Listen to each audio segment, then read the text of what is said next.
میرے واجب الاحترام میاں والی کے غیور نوجوانوں اور دوستوں،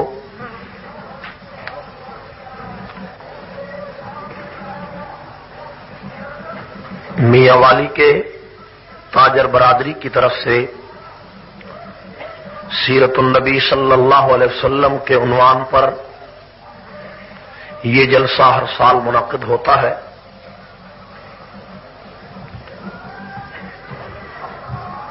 صوفی صاحب میرے پاس وہاں تشریف لے گئے تھے سمندری، ان کا شدید اصرار تھا کہ میں آپ کے سامنے آج کے اس پروگرام میں حاضر ہوں۔ اللہ تعالی کی توفیق اور فضل ہے کہ میں کافی طویل سفر کر کے آپ حضرات کے سامنے حاضر ہو چکا ہوں۔ مجھ سے پہلے حضرت شاہ صاحب نے بہت فاضلانہ عالمانہ تقریر آپ کے سامنے کی ہے۔ انہوں نے اپنے مخصوص انداز میں سیرت کے موضوع کو نبھایا ہے۔ اللہ تعالی ان کے بیان کو قبول فرمائے۔ مجھے آپ حضرات کا اجتماع دیکھ کر اور جذبہ و ولولہ دیکھ کر بڑی خوشی ہے۔ مجھے کہا گیا ہے کہ میں آپ کے سامنے حضور علیہ السلام کی سیرت بیان کروں۔ آپ حضرات میں بہت سارے لوگ ایسے ہوں گے جنہوں نے میری تقاریر سن رکھی ہوں گی۔ آپ کو میری بات سمجھنے کے لیے میری طرف مکمل توجہ کرنا ہوگی تاکہ میں اپنی بات سمجھا سکوں۔ میاں والی کے دوستوں، جب حضور صلی اللہ علیہ وسلم کا ذکر آتا ہے تو تین باتیں فوراً ذہن میں آ جاتی، اور میں انشاءاللہ انہی تینوں باتوں کے بارے میں آپ کے سامنے آج گفتگو کروں گا۔ جب حضور کا ذکر آتا ہے تو سب سے پہلے آپ کی ولادت ذہن میں آتی، ولادت کے بعد آپ سے محبت، عشق، اور تیسرے نمبر پر آپ کی سیرت۔ ایک مسلمان کے لیے نبی کی ولادت، پیغمبر سے عشق اور نبی کی سیرت انوکھے واقعات ہیں، اور ہر مسلمان کو ان تینوں چیزوں سے محبت ہے۔ دنیا میں کوئی مسلمان ایسا نہیں جس کو پیغمبر کی ولادت پر خوشی نہ ہو، یہ بات یاد رکھیں۔ کوئی انسان، میں مسلمان کی بات ہی نہیں کہتا، دنیا میں حضور کی ولادت پر تو کفار نے بھی خوشی منائی تھی، خوشی کی تھی، لیکن افسوس یہ ہے کہ کسی آدمی نے نبی کی وفات پر خوشی نہیں منائی تھی، نبی کی ولادت پر خوشی تھی، لیکن آج نبی کی وفات کے دن خوشی کی جاتی ہے۔ یہ حوصلہ تو کسی کافر کو بھی نہیں ہوا کہ وہ موسیٰ کی وفات پر خوشی کرے، حضرت داؤد کی وفات پر خوشی کرے، یا کوئی دنیا کا ایسا مصلح اور مربی نہیں جس کی جماعت نے اس کی وفات پر خوشی کی ہو۔ لیکن پاکستان میں جاہل قسم کے اور نام نہاد عشاق کا ایک ایسا ٹولہ ہے کہ جس دن مدینہ کی گلیوں میں رسول اللہ کا جنازہ اٹھا، جس دن ابو بکر و عمر اور عثمان و علی کی چیخیں نکلیں، جس دن حضرت فاطمہ اور حضرت عائشہ نے رو رو کر اپنے آپ کو نڈھال کر لیا، اس دن ہمارے ہاں جاہل لوگ خوشی کرتے ہیں۔ اور ان کو یہ پتہ نہیں ہوتا کہ 1400 سال پہلے 12 ربیع الاول جب مدینے میں آیا تھا تو وہاں کوہرام مچ گیا تھا، وہاں قیامت برپا ہو گئی تھی، وہاں سوائے یہودیوں، عیسائیوں اور اس وقت کے کفر کے دنیا میں کسی اور کو خوشی نہیں تھی۔ جب حضور کی وفات ہوئی کسی اور کو خوشی تھی؟ لیکن اگر آج میں اور آپ 12 ربیع الاول کے دن خوشی کریں گے تو ہمیں یہ تو دیکھنا ہوگا کہ ہمارا حشر کس کے ساتھ ہے۔ ہمارا حشر اگر صدیق کے ساتھ ہے تو صدیق تو ہمیں نظر آتا ہے کہ وہ تو رو رہا ہے، ہمیں نظر آتا ہے کہ فاروق اعظم رو رہا ہے، ہمیں نظر آتا ہے کہ عثمان غنی رو رہا ہے، ہمیں نظر آتا ہے کہ علی المرتضیٰ نے پیغمبر کے جسد اطہر پہ کھڑے ہو کر فرمایا تھا کہ اے پیغمبر اگر تو نے رونے سے منع نہ کیا ہوتا تو آج علی اپنے آنکھوں کے آنسوؤں سے تجھے غسل دے دیتا۔ ہمیں تو یہ نظر آتا۔ میں آپ کے سامنے حضور کی ولادت، آپ کا عشق اور آپ کی سیرت کے عنوان پر اپنی معروضات پیش کروں گا، اور اگر آپ توجہ فرمائیں گے تو انشاءاللہ آپ کی معلومات میں اضافہ ہوگا۔ ٹھیک ہے نا بھائی؟ آپ کی توجہ ہے؟ میرے دوستو،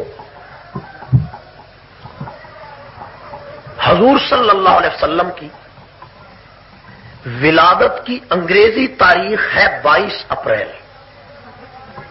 ولادت کی انگریزی تاریخ کون سی ہے؟ 22 اپریل 571 عیسوی، 22 اپریل یکم وکرمی، سوموار کا دن، یہ آپ کی ولادت کا دن ہے۔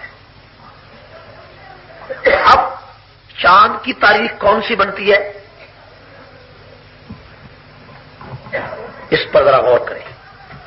بہت سارے علماء نے لکھا ہے کہ 12 ربیع الاول آپ کی وفات ہے اور 9 ربیع الاول آپ کی ولادت، لیکن بعد میں لا علمی کی وجہ سے یا ریاضی کا حساب صحیح نہ ہونے کی وجہ سے یہ لکھ دیا کہ 12 ربیع الاول ہی آپ کی ولادت ہے، 12 ہی آپ کی وفات ہے، یہ بھی لکھ دیا بعد میں، جس کی وجہ سے یہ چکر چل رہا ہے۔ لیکن آج سے 100 سال پہلے مصر میں محمود پاشا فلکی، ایک دنیا کا سب سے بڑا ماہر فلکیات کا، اس نے پوری دنیا کے 80 عالم بلائے جو ریاضی اور فلسفے اور فلکیات کے ماہر تھے۔ انہوں نے ریسرچ کی اور ریسرچ کر کے انہوں نے دن نکالا کہ 22 اپریل 571 عیسوی یکم وکرمی سوموار کا دن جو ہے وہ چاند کی کون سی تاریخ کو بنتا ہے، تو انہوں نے متفقہ طور پر لکھا کہ یہ 9 ربیع الاول بنتا ہے۔ اس سے پہلے اختلاف تھا، اقوال 9 ربیع الاول کے تھے۔ حضور کی ولادت کا ایک قول 8 ربیع الاول بھی ہے، یہ بات یاد رکھیں۔ حضور کی ولادت کا ایک قول کیا ہے؟ 8 ربیع الاول بھی ہے، اور آپ کی ولادت کا ایک قول 14 ربیع الاول بھی ہے، آپ کی ولادت کا ایک قول 12 ربیع الاول بھی ہے، لیکن سب سے سکا قول آپ کا 9 ربیع الاول ہے۔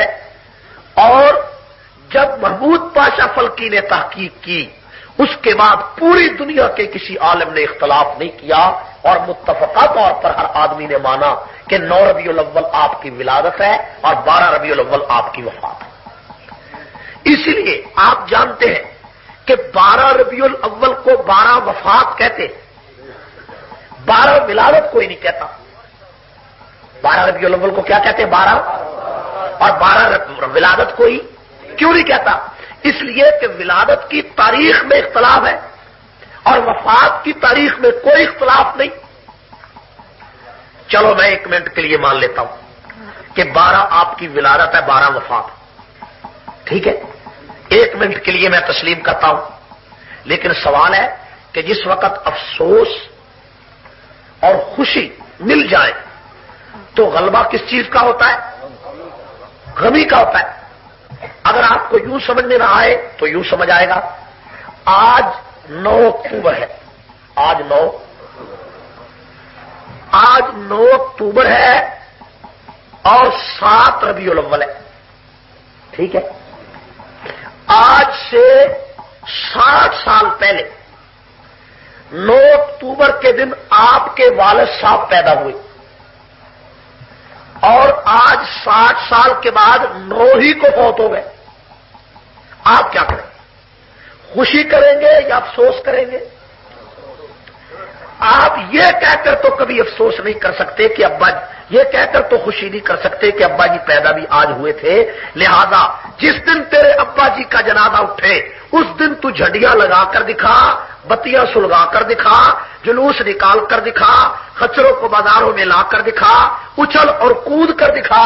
جس دن تیری ماں کا جنازہ اٹھے اس دن خوشی کر کے دکھا. جس دن تیرے بھائی کا جنازہ اٹھے اس دن خوشی کر کے دکھا. اور تیری ماں مرے تو تو افسوس کرے، تیرا باپ مرے تو تو افسوس کرے، تیرا بھائی مرے تو تو افسوس کرے، اور مکے کے یتیم کا جنازہ اٹھے تو تو خوشیاں کرے. تیرے سے بڑا محمد کا دشمن کون؟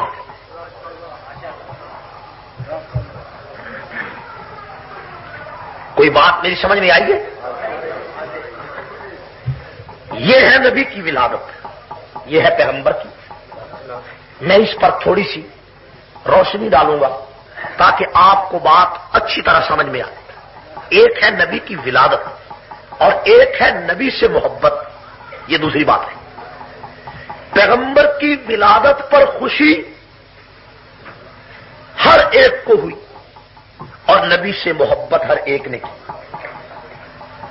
پیغمبر کے بارے میں چیزیں 3 ہیں. کتنی چیزیں؟ ولادت، سیرت، محبت. 2 چیزوں میں کافر بھی اور مسلمان مشترک ہیں. ولادت پر خوشی کرنے میں، نبی سے محبت کرنے میں. آج دنیا کا کوئی کافر ایسا نہیں جو پیغمبر کی تعریف نہ کرتا ہو. تجربہ کر لیں. ہندوؤں کو دیکھیں، کمیونسٹوں کو دیکھیں، دیریوں کو دیکھیں، عیسائیوں کو دیکھیں، یہودیوں کو دیکھیں. وہ کہتے ہیں کہ بے شک ہم مسلمان نہیں لیکن محمد رسول اللہ سے بہتر دنیا میں آدمی کوئی نہیں. امریکہ میں ایک کتاب ابھی چھپی ہے دی 100، اس کا نام ہے 100 بڑے آدمی. اس 100 بڑے آدمی میں سب سے پہلا نام محمد رسول اللہ کا لکھا ہوا. امریکہ میں ایک عیسائی ہے، اس نے یہ کتاب لکھی. برطانیہ میں ایک کتاب چھپی ہے حضور کی شان پر. ایک انگریز نے کتاب لکھی لائف آف محمد. اسی طرح بڑے بڑے لوگوں نے حضور کی شان میں تعریفی کلمات لکھے. مثلا ہندو ایک شاعر ہے جگن ناتھ آزاد، انڈیا کا شاعر ہے، آج بھی زندہ ہے، ہندو ہے. حضور کی شان میں کہتا ہے کہ وہی جو نام کہلاتا تھا جو تہذیب کی دنیا، وہی روئے زمین پر آج تھا تقریب کی دنیا. بھائی توجہ کریں. کیا کریں؟ میں نے پہلے کہا تھا اگر آپ کی توجہ نہیں ہوگی تو میں تقریر نہیں کروں گا. یہ ٹیپ ریکارڈ نہیں ہے کہ بٹن دبا دیا جائے اور چلتی رہے. آپ کی توجہ ہوگی تو میری بات شروع ہوگی. میں 300 میل کا سفر کر کے آپ کے لیے آیا ہوں اور آپ توجہ نہ کریں تو پھر اس میں کیا فائدہ ہوگا؟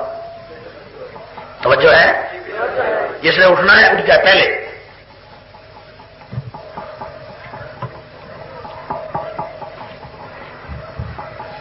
دیکھیے ہندو ہے ایک شاعر جگن ناتھ آزاد اس کا نام ہے. وہ حضور کی شان بیان کرتا ہے. کیا کہتا ہے؟ کہتا ہے وہی جو نام کہلاتا تھا جو تہذیب کی دنیا، وہی روئے زمین پر آج تھا تقریب کی دنیا. یہ تحقیق و تجسس کا جہاں تھا آج ویرانہ، فلاطوں کی خیرت سقراط کی دانش تھی افسانہ. غرب دنیا میں 4 سمت اندھیرا ہی اندھیرا تھا، نشان نور گم تھا اور ظلمت کا بسیرا تھا. کہ دنیا کے افق پر دفعتاً سیلاب نور آیا، جہاں میں کفر و باطل میں صداقت کا ظہور آیا. حقیقت کی خبر دینے بشیر آیا، نذیر آیا. شہنشاہی نے جس کے پاؤں چومے وہ فقیر آیا. مبارک ہو زمانے کو کہ ختم المرسلین آیا، صحابہ رحم بن کر رحمت للعالمین آیا. ہندو شاعر ہے، نبی کی شان بیان کر رہا ہے. آپ اس نبی کی شان بیان کرنے پر اس ہندو کو عاشق رسول کہیں گے کہ یہ عاشق رسول ہے؟ حالانکہ اس نے نبی سے محبت کی، اس نے نبی کی تعریف کی، اس نے پیغمبر علیہ الصلوۃ والسلام سے عقیدت کا اظہار کیا. لیکن اس پورے اجتماع میں کوئی آدمی اس ہندو کو نبی کا عاشق نہیں کہے گا. کیوں؟ کہ بات تعریف سے نہیں بنتی. یہ ہے میری تقریر کا اصل نقطہ. بات تعریف سے اور بات ولادت پر خوشی کرنے سے نہیں بنتی. حضور پیدا ہوئے، حضور دنیا میں تشریف لائے، اور حضور کی ولادت پر حضور کے تمام چچاؤں نے خوشی کی. تمام چچاؤں نے. حضور کے سب سے بڑے چچا کا نام ہے عبد الحارث. سب سے بڑے چچا کا نام کیا ہے؟ اس نے بھی خوشی کی. عبد الحارث کا معنی کھیتی کا بندہ. حضور کے ایک چچا کا نام ہے عبد العزا. عبد العزا ہی کو ابو لہب کہتے ہیں. تو ابو لہب نے حضور کی پیدائش پر اتنی خوشی کی کہ نبی جب پیدا ہوئے ابو لہب نے اونٹ قربان کیے، اونٹ ذبح کیے، دنیا کی دعوت کی. لوگوں، ہمارا یتیم بھتیجا پیدا ہوا ہے، آؤ دعوت کھاؤ. اور حضور کے چچا ابو طالب کو دیکھو کہ حضور کی پیدائش پر ابو طالب نے کہا تھا وَأَبْيَضُ يَسْتَسْقَى الْغَمَامِ بِوَجْهِهِ سَمَالُ الْيَتَامَى عِصْمَةٌ لِلْأَرَامِلِ. میرا بھیا بھتیجا اتنا خوبصورت ہے کہ اس کے چہرے کی بدولت آسمانوں سے بارش آتی ہے. یہ میرا چہرہ اتنا خوبصورت ہے، یہ میرا بھتیجا اتنا خوبصورت ہے کہ یہ یتیموں کا آسرا ہے، بیواؤں کا سہارا. یہ ابو طالب کا شعر ہے. دیکھیے، ابو طالب نے حضور کی ولادت پر خوشی کی، ابو لہب نے حضور کی ولادت پر خوشی کی، اور اس وقت کے تمام چچاؤں نے پیغمبر کی شان میں قصیدے پڑھے. حضور پیدا ہوئے، ہر ایک کو خوشی ہے. حضور کی تعریف ہر ایک نے کی ہے. آپ کے چہرے کی بدولت، آپ کی عظمت کی بدولت، آپ کی سچائی کی بدولت، آپ کی یتیمی کی بدولت، آپ کے شورے کی بدولت، آپ کے حسن کی بدولت ہر ایک نے تعریف کی. لیکن میرے ساتھیوں، میاں والی کے دوستوں، آپ حیران ہوں گے کہ وہ ابو لہب جو نبی کی پیدائش پر دیر چڑھاتا تھا، جو نبی کی پیدائش پر اونٹ قربان کرتا تھا، اسی ابو لہب کو قرآن کہتا ہے تبت یدا ابی لہب وتب. ابو لہب کے ہاتھ ٹوٹ جائیں، ابو لہب تباہ ہو جائے. مجھے بتاؤ، ولادت پر دیر چلانے والے کو قرآن نے بد دعا کیوں کی؟ سچا چچا پیغمبر کا خاندان ہے، نبی اس کے گھرانے میں پیدا ہوا ہے، وہ خوشی کرتا ہے. لیکن قرآن اس خوشی کے باوجود اس پر بد دعا کرتا. ابو طالب کو پیغمبر نے کلمہ پیش کیا تو ابو طالب نے کہا تھا اخترتم نار الآگ، کہ میں آگ کو پسند کر سکتا ہوں، میں آگ کو پسند نہیں کر سکتا. بلکہ اس نے یہ کہا تھا کہ ان دین محمد خیر ادیان بریہ. اے میرے بھتیجے، مجھے پتا ہے تیرا دین ساری دنیا کے دینوں کا سردار ہے، لیکن میں تیرا کلمہ نہیں پڑھ سکتا. اب مجھے بتاؤ کہ سکا چچا کلمہ نہیں پڑھتا، تعریف کرتا ہے، ولادت پر خوشی کرتا ہے، دیر چڑھاتا ہے، دعوتیں کرتا ہے، جنت میں نہیں جاتا. ابو لہب کا معنی کیا ہے بلا؟ ابو لہب عربی کا لفظ ہے، لہب کہتے شعلے کو. لہب کس کو کہتے ہیں؟ ابو لہب اتنا خوبصورت تھا کہ اس کا نام ابو لہب اس لیے پڑا کہ اس کا حسن شعلہ مارتا تھا، ایسا حسین تھا. لیکن اتنا خوبصورت آدمی، اور قرآن اس کو یہ کہہ رہا ہے کہ تبت یدا ابی لہب وتب، ابو لہب کے ہاتھ ٹوٹ جائے، ابو لہب تباہ و برباد ہو جائے. یعنی ایک آدمی خوبصورت بھی ہے، ایک آدمی نبی کی ولادت پر خوشی بھی کرتا ہے، ایک آدمی پیغمبر کی ولادت پر دیگ بھی چڑھاتا ہے، نبی کی ولادت پر اونٹ بھی قربان کرتا ہے، اور پھر وہ مکہ کا رہنے والا ہے، پھر وہ ہر وقت نبی کو دیکھتا رہتا ہے، پھر ہر وقت وہ خانہ کعبہ کا طواف بھی کرتا رہتا ہے، وہ آیا بھی مکے میں ہے، وہ عربی بھی جانتا ہے، وہ نبی کا خاندان ہے. لیکن قرآن اس کو بد دعا کرتا ہے. اور دوسری طرف ایک وہ آدمی ہے کہ جس نے پیغمبر کا چہرہ کبھی نہیں دیکھا، وہ آدمی ہے جس کا رنگ بھی کالا ہے، جو نبی کی برادری نہیں، جو نبی کا رشتے دار نہیں، جو عربی زبان جانتا نہیں، جس کے ہونٹ لمبے لمبے ہیں، وہ اس کا حسن شعلہ مارنے والا نہیں. اس کا تو قد لمبا ہے، اس کا تو رنگ کالا ہے، لیکن اس کا مرتبہ اتنا اونچا ہے آپ اندازہ نہیں لگا سکتے کہ وہ حبشے کا بلال ہے. وہ ٹہلتا مکے کی گلیوں میں ہے اور اس کے قدموں کا کھٹکا جنت میں ہو رہا. ایک چکا چچا عربی جانتا ہے، نبی کا رشتہ دار ہے، ولادت پہ خوشی کرتا ہے۔ ابو بلال نے تو ولادت رسول پر کوئی دیگ نہیں چڑھائی، ولادت رسول پر کوئی خوشی نہیں منائی، لیکن اس بلال کو پیغمبر نے فرمایا کہ اے بلال تو جنت کا وارث ہے، قیامت کے دن جس سواری پر محمد سوار ہو کر جنت میں داخل ہوگا اس کی مہر تیرے ہاتھ میں ہوگی۔ یہ حبشے کا بلال ہے، کہو یہ حبشے کا بلال۔ کیا معلوم ہوا؟ معلوم ہوا کہ ولادت پر خوشی کرنے سے جنت نہیں ملتی، ولادت پر خوشی کرنے سے جنت، اور نبی کی محبت کا دعویٰ کرنے سے جنت۔ جنت کس چیز سے ملتی ہے؟ جنت تیسری چیز کو اپنانے سے ملتی ہے، وہ ہے نبی کی سیرت، وہ ہے نبی کی۔ اور یاد رکھو سیرت منائی نہیں جاتی، سیرت منائی، سیرت اپنائی جاتی ہے۔ سیرت کو اپنایا جاتا ہے، سیرت کو منایا نہیں جاتا ہے۔ یار لوگ اتنے جاہل ہیں کہ وہ سیرت کو منانا چاہتے ہیں، حالانکہ ان کو پتا نہیں کہ سیرت کا تو معنی یہ ہے کہ اس کو اپنایا جائے، اس پر چلا جائے، اس نقش قدم کو قبول کیا جائے، سیرت کا معنی یہ۔ ٹھیک ہے نا؟ ایک آدمی کہنے لگا آپ کو ولادت رسول پر خوشی کوئی نہیں؟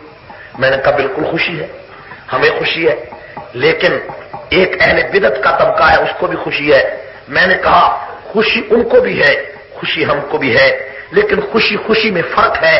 گھر کے اندر ایک مہمان آتا ہے تو گھر میں چھوٹے بچوں کو بھی مہمان کے آنے پہ خوشی ہوتی ہے، بڑے آدمیوں کو بھی خوشی ہوتی ہے، لیکن خوشی تو ہوتی ہے، لیکن خوشی کی نوعیت میں فرق ہوتا ہے۔ بچوں کو خوشی اور وجہ سے ہوتی ہے، بڑوں کو خوشی اور وجہ سے ہوتی ہے۔ بچے بڑے خوشی کرتے ہیں کہ یہ مہمان بڑی دیر کے بعد آیا ہے، یہ اچھا پیغام لے کر آیا ہے، یہ بہت اچھا آدمی ہے، اس لیے خوشی ہے۔ لیکن بچوں کو نہ اس کی اچھائی سے غرض ہے، نہ اس کے پیغام سے غرض ہے۔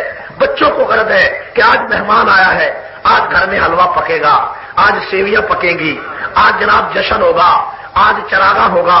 لیکن گھر میں مہمان ایک آیا ہے، خوشی دو طبقوں کو ہے، خوشی میں فرق ہے۔ میں نے کہا علماء اہل سنت، علماء دیوبند کو نبی کے آنے پر خوشی ہے، سیانے والی، بڑوں والی، کہ جو تاجدار، جو مہمان 1400 سال پہلے فاران کی چوٹی پہ آیا ہے، اس مہمان سے بہتر مہمان کوئی نہیں، اس نبی سے بہتر نبی کوئی نہیں، اس انسان سے بہتر انسان کوئی نہیں، اس کے پیغام سے بہتر پیغام کوئی نہیں۔ یہ ہماری خوشی ہے، لیکن ان کی خوشی بچوں والی ہے کہ یہ نبی کا آنے کا مہینہ آ گیا، چندہ اکٹھا کرنے کا مہینہ آ گیا، سیویاں اکٹھی کرنے کا مہینہ آ گیا، لبانوں کی بتیاں سلگانے کا مہینہ آ گیا، اور کھانے پینے اور کھلانے کا مہینہ آ گیا۔ میں نے کہا خوشی ان کی بچوں والی ہے، خوشی ہماری عقل مندوں والی ہے۔ خوشی دونوں کو ہے، کہو خوشی۔ میرے بھائی نبی سے عشق جو ہے وہ تو نبی کے کہنا ماننے کو کہتے ہیں، اس کا تو پتہ ہی نہیں۔ ایک آدمی کسی کے ہاں مہمان جاتا ہے، دوپہر کا وقت ہے، سخت گرمی ہے، سخت دھوپ ہے، یہ مہمان پسینے سے شرابور ہے، پیاس لگی ہوئی ہے، وہاں پہنچا، لوگوں نے خوش آمدید کہا، جی آیا نو، خوش آمدید، مرحبا، آلم و سالم و مرحبا، جھنڈیاں لگی ہیں، بتیاں سلگائی ہیں، مہمان آ گیا ہے، گھر میں بیٹھا ہے۔ مہمان تھوڑی دیر کے بعد کہتا ہے کہ یار پانی کا کوئی گلاس تو دے دو، تو وہ کہتا ہے یار پانی تو یہاں کوئی نہیں، لیکن آپ کے آنے کی خوشی بڑی ہے۔ تھوڑی دیر پھر گزر جاتی ہے، پھر کہتا ہے کہ چلو کوئی آدمی شربت یا بوتل کو چھوڑو، صرف سادہ ایک گلاس تو دے دو، تو گھر والے کہتے نہیں جناب پانی آپ کے لیے کوئی نہیں، کھانا بھی کوئی نہیں، خوشی بڑی ہے، بڑا اچھا ہوا آپ آئے ہیں، ہم سارے خوش ہیں۔ تھوڑی دیر کے بعد پھر وہ کہتا ہے یار مجھے بڑی پیاس لگی ہے، پانی تو پلاؤ، کہتے پانی کوئی نہیں، خوشی بڑی ہے۔ جس وقت ایسی صورت ہوگی تو آپ سمجھیں گے، وہ مہمان سمجھے گا یہ سارے گھر والے مجھ سے مذاق کر رہے ہیں کہ میرے آنے پر خوشی کر رہے ہیں، لیکن میں پانی کا کہتا ہوں تو پانی نہیں لاتے، میں روٹی کا کہتا ہوں روٹی نہیں لاتے، تو پھر وہ سمجھے گا یہ مجھے میرے ساتھ مذاق کر رہے ہیں، ان کو میرے ساتھ کوئی عقیدت نہیں ہے۔ میرے دوست علامہ کلال نے فرمایا نماز پڑھو، یہ کہتے ہیں اے اللہ کے نبی ہمیں تمہارے آنے کی خوشی بڑی ہے۔ حضور فرماتے نماز پڑھو، کہتے نماز نہیں پڑھتے، خوشی بڑی ہے۔ حضور نے فرمایا زکات دو، کہتے زکات نہیں دیتے، خوشی بڑی ہے۔ حضور نے فرمایا حج کرو، کہتے حج نہیں کرتے، تمہارے آنے کی خوشی بڑی ہے۔ حضور نے فرمایا روزہ رکھو، کہتے روزہ نہیں رکھتے، آنے کی خوشی بڑی ہے۔ حضور نے فرمایا شرک نہ کرو، کہتے شرک تو کریں گے، تیرے آنے کی خوشی بڑی ہے۔ حضور فرماتے بدعت نہ کرو، کہتے بدعت ضرور کریں گے، تیرے آنے کی خوشی بڑی ہے۔ جس طرح تیرے گھر میں مہمان آتا ہے تو اس کا کہنا نہیں مانتا، صرف زبان سے خوشی کرتا ہے، اسی طرح جب حمزہ کے لال کے آنے پر تو صرف زبان کی خوشی کرے گا اور قرآن کی کوئی بات نہیں مانے گا، نبی کی کوئی بات نہیں مانے گا، تو پھر یہ سمجھا جائے گا کہ تو پیغمبر کے آنے پہ خوشی نہیں کرتا، نبی کے آنے پہ مذاق کرتا۔ بات ہے نبی کی بات سمجھنے کی، کہ نبی کی بات تو سمجھی جائے، اور اسی کا نام سیرت ہے۔ کہو اسی کا نام سیرت ہے۔ دیکھیے ایک بات بڑی قابل غور ہے، پوری دنیا میں عیسائی حضرت عیسیٰ علیہ السلام کی ولادت پر خوشی کرتے ہیں۔ میں نے برطانیہ کے کئی شہروں میں عیسائیوں کو دیکھا، شراب کا گلاس ہاتھ میں پکڑا ہوا ہے، لیکن شراب کے گلاس کی موجودگی میں 25 دسمبر کے دن ان کا لباس بڑا خوبصورت ہے، شراب ہاتھ میں ہے، لڑکی اس کے ساتھ ہے، اور میں نے ایک انگریز سے کہا اتنے خوبصورت لباس میں، اتنی بناؤ سنگار میں کیا کرتے ہو؟ کہنے لگے آج ہماری خوشی کا دن ہے۔ میں نے کہا یہ ہاتھ میں کیا ہے؟ کہتا یہ شراب ہے۔ یہ کیا ہے؟ کہنے لگا نہیں، ہمیں عیسیٰ کی ولادت پر خوشی بڑی ہے، ہم بڑے خوش ہیں، کرسمس ڈے ہے۔ امریکہ میں دیکھو شراب خانے چل رہے ہیں، کعبہ خانے آباد ہیں، لڑکیاں بے آبرو ہیں، لیکن خوشی ہو رہی ہے عیسیٰ کی ولادت پر۔ پوری دنیا کا عیسائی سال میں بدماشی بھی کرے گا، عیاشی بھی کرے گا، جھوٹ بھی بولے گا، فراڈ بھی کرے گا، لیکن پورے سال میں ایک دن عیسیٰ کی ولادت کے دن خوشی کر کے وہ سمجھے گا ہم عیسائی ہیں، ہم نے عیسیٰ کو پا لیا، ہم نے خدا کو پا لیا۔ یہ وہ تصور ہے جو عیسائیوں کا تصور ہے کہ ولادت عیسیٰ پر خوشی کرو اور عیسائی کہلاؤ۔ یہی تصور پاکستان میں آنا چاہتا ہے کہ ولادت محمد پر خوشی کرو، سارا سال دکان پر بے ایمانی کرو، ٹھیک ہے، سارا سال بدماشی کرو، ٹھیک ہے، جھوٹ بولو، ٹھیک ہے، اور پیغمبر کی ولادت پر جب 12 ربیع الاول کا دن آئے، 9 ربیع الاول کا دن آئے، جھنڈیاں لگا دو، سب ٹھیک ہے، بتیاں سلگا دو، سب ٹھیک ہے۔ دکان پر جھوٹ بولو لیکن 5 روپے جھنڈیوں کے لیے ضرور دے دو، دکان پر بے ایمانی کرو، 5 روپے جھنڈیوں کے لیے دے دو۔ وہ تصور جو عیسائیوں نے اپنے پیغمبر کی ولادت پر خوشی کا دنیا کو دیا ہے، پاکستان کا اہل بدعت وہی تصور اس نئی نسل کو دینا چاہتا ہے۔ عیسائیوں نے ولادت عیسیٰ کو تو مانا، تعریف تو عیسیٰ کی، لیکن عیسیٰ کی سیرت کو نہیں اپنایا۔ کیوں؟ اگر وہ عیسیٰ کی سیرت کو اپناتے، زنا نہ کر سکتے، شراب نہ پی سکتے، جھوٹ نہ بول سکتے، بے ایمانی نہ کر سکتے۔ آج میاں والی کے دوست یہی حال ہے کہ اگر آج میں پیغمبر کی تعریف کروں، نبی کے عشق کا دعویٰ کروں اور اس کے علاوہ نبی کی سیرت کو نہ اپناؤں تو مجھے بھی جو مرضی کروں مجھ پر بھی کوئی حرف نہیں آتا۔ لیکن میں تیرے سامنے نبی کی سیرت کا بات کھولنا چاہتا ہوں کہ پیغمبر کی سیرت کیا ہے۔ نبی کا آنا نبی کی سیرت ہے، نبی کا چلنا نبی کی سیرت ہے، نبی کا اٹھنا نبی کی سیرت ہے، نبی فاران کی چوٹی پہ گئے نبی کی سیرت ہے، نبی کا دعوت دینا نبی کی سیرت ہے، توحید کا پیغام دینا نبی کی سیرت ہے۔ 13 سال میرا نبی مکے میں رہا، نبی کی سیرت ہے، اور بلال نے کلمہ پڑھا نبی کی سیرت ہے، عمر قدموں میں آئے نبی کی سیرت ہے، خانہ کعبہ پہ اسلام کا پرچم بلند ہوا نبی کی سیرت ہے، 13 سال مکے میں نبی کی سیرت ہے، 10 سال مدینے میں نبی کی سیرت ہے، بدر میں نبی کا جانا نبی کی سیرت ہے، احد میں جانا سیرت ہے، خندق میں جانا سیرت ہے، تبوک میں جانا سیرت ہے، حنین میں جانا سیرت ہے، اور اسی طرح خیبر میں جانا سیرت ہے، 11 بیویوں سے شادی کرنا نبی کی سیرت ہے، 4 بیٹیاں ہونا نبی کی سیرت ہے، 3 بیٹے ہونا نبی کی سیرت ہے، پیغام دینا نبی کی سیرت ہے، قرآن سنانا نبی کی سیرت ہے، برائی سے روکنا نبی کی سیرت ہے، اچھائی کا حکم دینا نبی کی سیرت ہے۔ پیغمبر کی ایک ایک ادا، نبی کا ایک ایک فرمان، پیغمبر کی 10 لاکھ حدیثیں، قرآن کے 30 پارے، 540 رکوع، 60 منزلیں، 6666 آیات اور ساری احادیث، ان تمام کو ملائیں تو یہ سب مل کر نبی کی سیرت بنے گی۔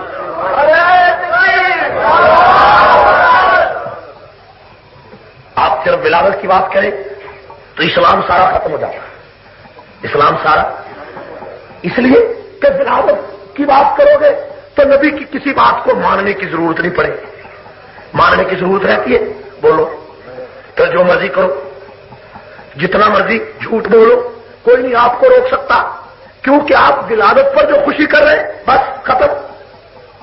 لیکن میرے بھائی، ولادت پر خوشی کرنے سے جنت ملتی تو ابو لہب تو کبھی جہنم میں نہ جاتا، ابو لہب تو سیدھا جنت میں جاتا یا نہ جاتا؟ کوئی بات میری سمجھ میں آئی آپ کو؟ میرے دوستو، میں نے قرآن کی ایک آیت پڑھی ہے جس میں اللہ نے فرمایا وَرَفَعْنَا لَكَ ذِكْرَكَ، اے پیغمبر ہم نے تیرے ذکر کو اونچا کر دیا، ہم نے تیرے ذکر کو، اے پیغمبر ہم نے تیرے ذکر کو اونچا کر دیا۔ نبی کا ذکر اونچا کیسے ہوا؟ کیا نبی کا ذکر اللہ نے لاؤڈ اسپیکر میں پکارا، یا پہاڑ کی چوٹی پہ نبی کا ذکر کیا گیا، یا بلندی پر نبی کا ذکر ہوا؟ نہیں، نبی کا ذکر ہر جگہ ہوا، نبی کا ذکر، نبی کی بات ہر جگہ ہوئی۔ اللہ نے فرمایا اے کملی والے، آدم علیہ السلام سے پہلے اور آدم کے بعد اور تمام نبیوں کی مجلس میں تیرا ذکر ہوا۔ آپ دیکھو اذان میں اللہ کا ذکر ہے، اذان میں محمد کا ذکر ہے صلی اللہ علیہ وسلم۔ تو گل سمجھ آ رہی؟ سبحان اللہ بھی کہہ دیکھو میاں علی دے لوگوں کو پتہ نہیں ساری گل سمجھ آ رہی ہے کہ نہیں آ رہی؟ آ رہی ہے، آ رہی ہے نا سمجھ؟ کہ جی آ رہی ہے تو سبحان اللہ کہنا، تمہاری صحت تو نہیں خراب ہونے کہ خراب ہو جائے گی، یا تمہارے پہ پرچہ ہو جائے گا، ہو جائے گا، یا ویسے آج کل ڈر دے ہو کہ بی بی دی حکومت ہے اس واسطے تمہیں ڈر لگے ہے، ڈر دے بی بی کو؟ نظر آئی بازار میں چند بیبیاں، اکبر تو دیکھ کر غیرت قومی میں گڑ گیا، پوچھا جو میں نے ان سے کہ پردے کو کیا ہوا، تو کہنے لگی عقل پہ مردوں کی پڑ گیا۔ ووٹ تو مردوں نے دیے، مردوں نے ووٹ دی، سبحان اللہ۔ اور ایسی عورت ہمیں حکمران ملی ہے کہ جو کہتی ہے جارج بش سے میرے ستارے مل گئے، اخبار میں آیا جارج بش سے میرے، اور راجیو گاندھی کو کہتی ہے تو اور میں ایک دوسرے کے قریب آ گئے، سبحان اللہ۔ یہ افسوس کی بات ہے، افسوس یہ کیا کریں؟ اب لوگ کہتے ہیں مولوی جی اب کیا ہوگا؟ مولوی کیا کرے، ووٹ تو تم نے دیے، ووٹ آپ نے نہیں دیے، بولو تو صحیح۔ حکومت قائم ہوئے کتنا عرصہ ہو گیا؟ 9 مہینے۔ کتنا عرصہ ہو گیا؟ 9 مہینے میں تو ویسے ہی نتیجہ کوئی نہ کوئی نکل آتا ہے، لیکن ابھی تک کوئی نتیجہ نہیں نکلا، اور 9 مہینے میں نتیجہ کوئی نہ ہو تو ڈاکٹر کو دکھلانا پڑتا ہے۔ میری کوئی بات سمجھ میں آپ کو آ رہی ہے؟ چاہیے یہ تھا، ربیع الاول کا مہینہ آ رہا، اس ربیع الاول کے مہینے میں ہماری حکومت کو چاہیے تھا پیغمبر علیہ السلام کی سیرت کے اس مہینے میں پاکستان میں مکمل اسلام کا قانون نافذ کر دیں، ٹھیک ہے جی؟ لیکن ریڈیو پر بے حیائی، ٹیلی ویژن پر بے حیائی، لڑکیوں کے ڈانس ختم نہیں ہوئے، اسی طرح ٹی وی پر لڑکیوں کے ڈانس ہو رہے ہیں۔ ربیع الاول کا مہینہ ہے اور اس پیغمبر کی سیرت کا مہینہ ہے، ولادت کا، کہ جو پیغمبر گانا بجانے کی آواز کو کان سے سنتا ہے تو کانوں میں انگلیاں دے دیتا۔ اس نبی کے ماننے والوں نے ٹیلی ویژن پر بے حیائی شروع کر دی۔ بے حیائی ہو رہی ہے؟ میں عرض یہ کر رہا تھا، قرآن کی ایک آیت ہے وَرَفَعْنَا لَكَ، اے پیغمبر ہم نے تیرے ذکر کو اونچا کر دیا، ہم نے تیرے ذکر کو اونچا کر دیا۔ اس کا مطلب کیا ہے؟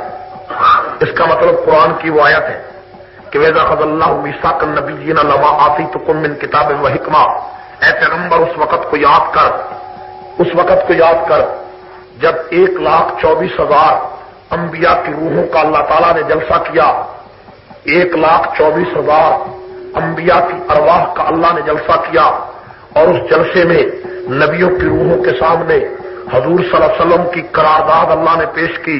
فرمایا وَإِذَا أَخَذَ اللَّهُ مِيثَاقَ النَّبِيِّينَ لَمَا آتَيْتُكُم مِّن كِتَابٍ وَحِكْمَةٍ، سارے نبیوں کی ارواح کے سامنے اللہ نے فرمایا لما آتیتکم من کتاب و حکمہ، اے نبیوں کی روحوں میں تمہیں نبوت دینا چاہتا ہوں، رسالت دینا چاہتا ہوں، لیکن ثم جاءکم رسول مصدق لما معکم لتؤمنن به ولتنصرنہ، تمہارے بعد آخر زمان نبی محمد رسول اللہ آنے والا ہے، لتؤمنن، وہ تمہاری تصدیق کرے گا، لتؤمنن به ولتنصرنہ، اے نبیوں کی روحوں تم ایمان لاؤ کہ محمد رسول اللہ ہمارا نبی ہے، لتؤمنن به ولتنصرنہ، قال اقررتم، کیا تم اقرار کرتے ہو، واخذتم علی ذلکم مصری، کیا اس بات پر پکے ہو کہ محمد رسول اللہ ہمارا بھی نبی ہے؟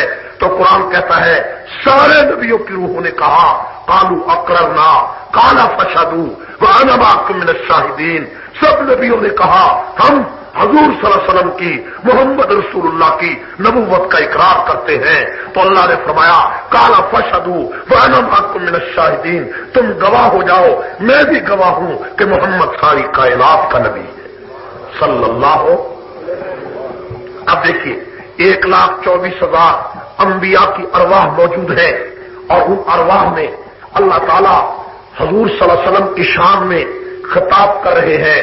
یہ جلسہ بڑا عجیب تھا، جس جلسے میں سامعین نبیوں کی جماعت تھی، جس جلسے میں مقرر خود خدا تعالیٰ تھا، اور موضوع شان مصطفیٰ تھا۔ موضوع آج کل بھی آپ جلسے دیکھتے ہیں کہ ملازموں سے بسوں کو بھر کر لے جایا جا رہا ہے، ایک دوسرے کو گالیاں دی جا رہی ہیں، یہ بھی جلسے ہیں۔ اور ایک وہ جلسہ تھا جس کو 1,24,000 انبیاء کے سامنے اللہ نے جس کا انعقاد کیا اور حضور صلی اللہ علیہ وسلم کے ختم نبوت کا اعلان کیا۔ قرآن کہتا ہے وَرَفَعْنَا لَكَ ذِكْرَكَ، اے پیغمبر ہم نے تیرے ذکر کو اونچا کر دیا، تیرے نام کو اونچا کر دیا، تیری بات کو اونچا کر دیا، جس شہر میں آیا تو آیا اس شہر کو اونچا کر دیا، جس علاقے میں تو آیا اس علاقے کو اونچا کر دیا، جس مہینے میں آیا اس مہینے کو اونچا کر دیا، جس بستی میں آیا اس بستی کو اونچا کر دیا، جس وادی میں آیا اس وادی کو اونچا کر دیا، جس گود میں تو آیا اس گود کو اونچا کر دیا، جس خاندان میں آیا تو اس خاندان کو اونچا کر دیا۔ ہم نے اے کملی والے تیری وجہ سے حبشے کے بلال کو اونچا کر دیا، ابو بکر عمر کو اونچا کر دیا، 1,44,000 صحابہ کو اونچا کر دیا۔ یہ نبی کی وجہ سے، یہ کس کی وجہ سے؟ وہ سبحان اللہ کے اچھی کہہ رہے ہو، پھر بھول جاؤں گے۔ آپ کو پتہ ہے میں بار بار سبحان اللہ کی بات کیوں کرتا ہوں؟ اس لیے کہ ہمارے ہاں آج کل رواج یہ ہے کہ مولوی صاحب تقریر کرے، بات سمجھ میں آئے یا نہ آئے سر ہلاؤ، اور جلسے کے بعد پوچھو جی مولوی صاحب نے کیا کہا، کہنے لگے یار یہ نہیں پتا کیا کیا، پھٹے پن دیتے پر یہ پتہ نہیں کیا کیا کہتے۔ یہ پرانے زمانے میں مولوی صاحب ایک تھے آنکھیں بند کر کے تقریر کرتے تھے، 2 گھنٹے کے بعد آنکھیں کھولتے تو مسجد میں آدمی کوئی نہیں ہوتا تھا۔ تو ایک مولوی صاحب نے کہا بابا تیرے علاوہ یہاں عاشق کوئی نہیں، ایک بابا جی رہ گیا تھا، باقی مسجد میں آدمی کوئی نہیں تھا، بابا تیرے علاوہ یہاں عاشق کوئی نہیں۔ بابا کہنے لگا جی میں عاشق کہاں ہوں، میں تو سپیکر والا ہوں، آپ کب سپیکر کی جان چھوڑے، میں بھی جاؤں اور آپ بھی جائیں۔ تو اس لیے ضروری ہے کہ آپ کی تائید ساتھ ہو، کہیں سپیکر والے ہی نہ رہ جائے۔ کوئی بات سمجھ میں آ رہی ہے میری؟ آپ کو کوئی بات کا پتہ چل رہا ہے؟ تو قرآن نے کہا وَرَفَعْنَا لَكَ، وَرَفَعْنَا لَكَ، پلیٹ فارم سے گاڑی چلنے والی ہے، اس لیے آپ کی توجہ ضروری ہے، آپ کی توجہ۔ قرآن کہتا ہے وَرَفَعْنَا لَكَ، وَرَفَعْنَا لَكَ، اے پیغمبر ہم نے تیرے ذکر کو اونچا کر دیا، تیرے نام کو اونچا کر دیا، تیری بات کو اونچا کر دیا، تیرے کردار کو اونچا کر دیا۔ اللہ نے فرمایا یوسف علیہ السلام کو حسن دیا گیا تاکہ دنیا تیرے حسن کو پہچان سکے۔ اے پیغمبر موسیٰ نے دعا مانگی ربی ارینی، میں تجھے دیکھنا چاہتا ہوں، لیکن اللہ نے فرمایا لن ترانی، اے موسیٰ تو مجھے نہیں دیکھ سکتا۔ لیکن جب تیری باری آئی تو جبریل غلام بن کر تیرے دروازے پہ آیا کہ اے اللہ کے رسول جس عرش پر آج تک کوئی نہیں جا سکا، آج اس عرش پہ خدا نے تیری دعوت کر رکھی ہے۔ وَرَفَعْنَا لَكَ، اے پیغمبر دیکھ ہم نے تیرے ذکر کو کیسے اونچا کیا۔ حضرت موسیٰ علیہ السلام نے دعا مانگی، رب اشرح لی صدری، اے اللہ مجھے میرا سینہ کھول دے، لیکن جب میرے کملی والے کی باری آئی تو حضرت میرے نبی کو کہنا نہیں پڑا کہ میرا سینہ کھول دے، بلکہ خود اللہ نے فرمایا الم نشرح لک صدرک، اے پیغمبر تیرے کہنے سے پہلے ہم نے تیرا سینہ کھول دیا۔ یوسف علیہ السلام کے حسن کو دیکھنے والی عورتوں نے انگلیاں کٹا ڈالی، تو حضرت عائشہ نے فرمایا جنہوں نے یوسف کو دیکھا انہوں نے انگلیاں کٹا ڈالی، لیکن جنہوں نے میرے محمد کو دیکھا انہوں نے گردنیں کٹا ڈالی۔ ورفعنا لک، حضرت سلیمان علیہ السلام کی سواری ہواؤں میں اڑی، فضاؤں میں اڑی، لوگوں نے کہا دیکھو سلیمان کی سواری کہاں پہنچی، لیکن اللہ نے کالی کملی والے کی سواری آسمانوں سے بھی اوپر پہنچا کر دنیا کو بتا دیا کہ سلیمان کی سواری ہواؤں میں پہنچی، لیکن میرے محمد کی سواری وہاں پہنچی جہاں جبریل بھی نہیں پہنچ سکا۔ ورفعنا لک، اے پیغمبر ہم نے تیرے ذکر کو اونچا کر دیا، تیری بات کو اونچا کر دیا، تیرے نام کو اونچا کر دیا، تیرے کردار کو اونچا کر دیا۔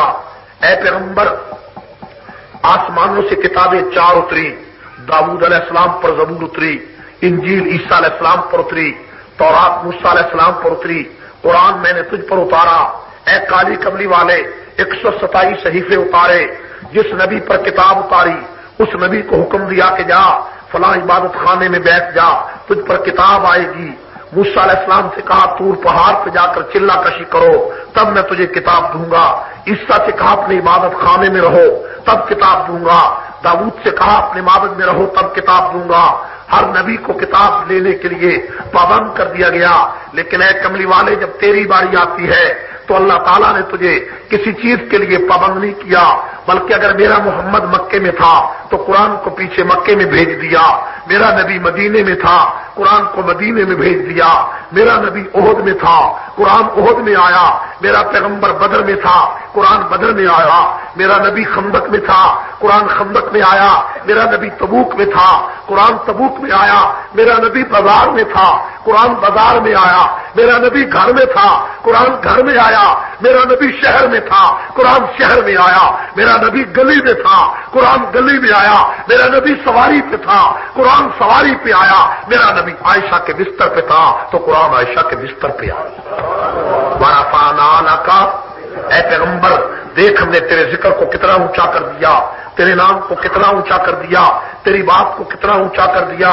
سارے پیغمبروں کو اے کالی کملی والے سارے نبیوں کو ہم نے تیرا مقتدی بنا دیا، سارے نبیوں کو ہم نے تیرا مرید بنا دیا، سارے نبیوں کو تیرا نام لینے والا بنا دیا۔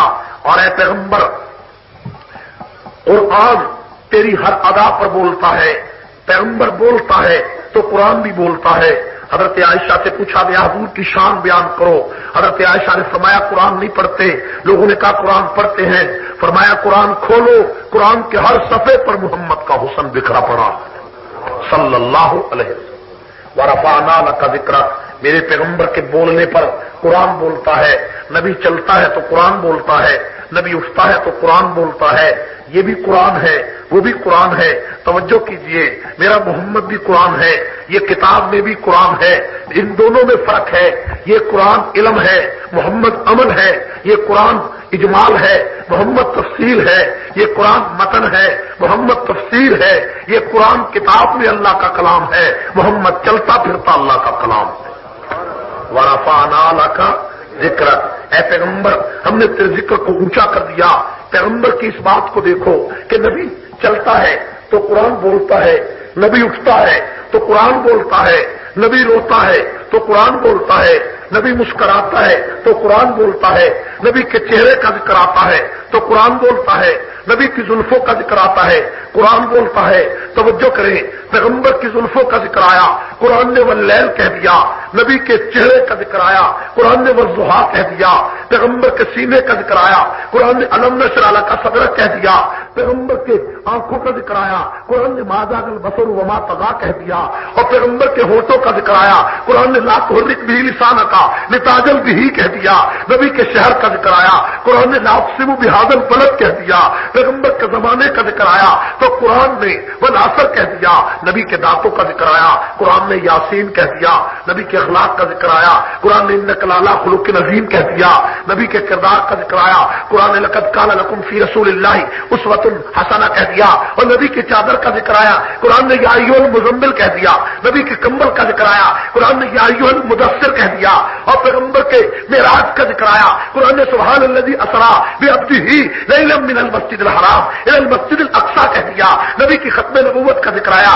قرآن نے ولاک رسول اللہ وخاتم النبیین کہہ دیا، اور پیغمبر کی عالمگیر رحمت کا ذکر آیا، قرآن نے وما ارسلناک الا رحمۃ للعالمین کہہ دیا، نبی کی صفتوں کا ذکر آیا، قرآن نے انا ارسلناک شاہدا کہہ دیا، مبشرا کہہ دیا، نذیرا کہہ دیا، داعیا الی اللہ کہہ دیا، باذنہ وسراجا منیرا کہہ دیا۔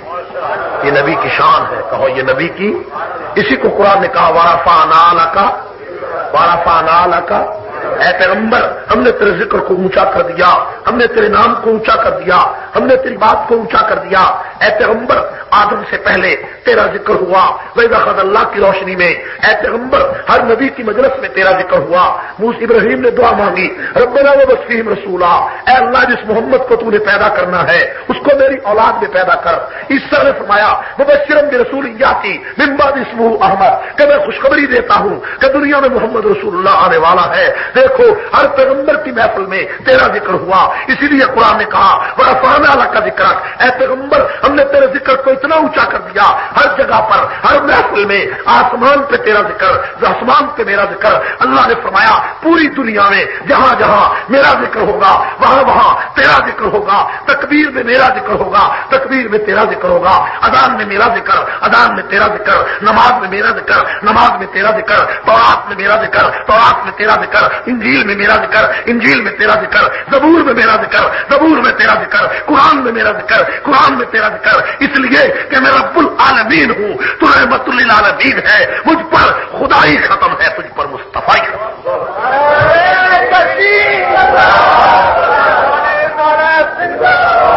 ورفعنا لک، اے پیغمبر ہم نے تیرے ذکر کو اونچا کر دیا، ہم نے تیری بات کو اونچا کر دیا، ہم نے تیرے نام کو اونچا کر دیا، ہم نے تیرے کردار کو اونچا کر دیا۔ تو اونچا تھا، تیرے ساتھ جو صحابی جڑتا چلا گیا ہم نے اس کو بھی اونچا کر دیا۔ اونچے صحابہ ہوئے یا نہیں؟ بولو تو صحیح۔ مولانا محمد قاسم نانوتوی صاحب کو رحمت اللہ، ان کے پاس ایک آدمی آیا، عیسائی تھا، کہنے لگا مولانا قاسم نانوتوی رحمت اللہ علیہ کہ حضرت ہمارے پیغمبر عیسیٰ علیہ السلام تو مردوں کو زندہ کر دیتے تھے، تو تمہارے نبی نے تو کبھی کسی مردے کو زندہ نہیں کیا۔ سوال بڑا عجیب تھا۔ مولانا قاسم نانوتوی رحمت اللہ علیہ نے فرمایا کہ ایک آدمی مر جاتا ہے، روح اس کے اندر سے نکل جاتی ہے، اس کو زندہ کرنا کیا کمال ہے۔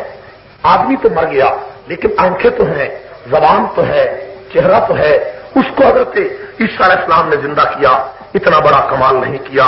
دیکھو ایک آدمی مر گیا اس کو زندہ کیا، یہ اتنا بڑا کمال نہیں۔ ہمارے پیغمبر کو دیکھو، ہمارے کالی کملی والے نے پتھروں سے کلمہ پڑھا دیا، درختوں کو زندہ کر دیا۔ یہ پیغمبر کا معجزہ ہے، کہو یہ نبی کا۔ اور پھر یہ بھی دیکھیے اس عیسائی نے یہ کہا کہ ہمارے پیغمبر عیسیٰ علیہ السلام کی اماں مریم کے بارے میں قرآن کہتا ہے وہ امہ صدیقہ، کہ عیسیٰ کی والدہ مریم پاک دامن تھی۔ دیکھو ہمارے پیغمبر عیسیٰ علیہ السلام کی والدہ کو قرآن نے پاک دامن کہا، اور تمہارے پیغمبر حضور صلی اللہ علیہ وسلم کی والدہ آمنہ کو تو قرآن نے کچھ نہیں کہا۔ مولانا قاسم نانوتوی نے جواب دیا تو تمہارے پیغمبر عیسیٰ علیہ السلام کی والدہ مریم نے چونکہ بغیر خاوند کے عیسیٰ کو پیدا کیا تھا اس لیے اس پر لوگوں کو شک پڑ گیا تھا، ہمارے پیغمبر پر کسی کو شک ہی نہیں پڑا، ہمارے نبی کی اماں پر کسی کو شک ہی نہیں پڑا۔ تو دیکھیے اس ایک واقعے میں نبی کا ذکر اونچا ہو رہا ہے۔ ورفعنا لک ذکرک۔ شاہ عبدالعزیز محدث دہلوی کے پاس ایک عیسائی آیا، آ کر کہنے لگا شاہ جی ایک آدمی راستہ بھول گیا۔ توجہ ہے آپ کا غور ہے میری طرف؟ توجہ کیجیے۔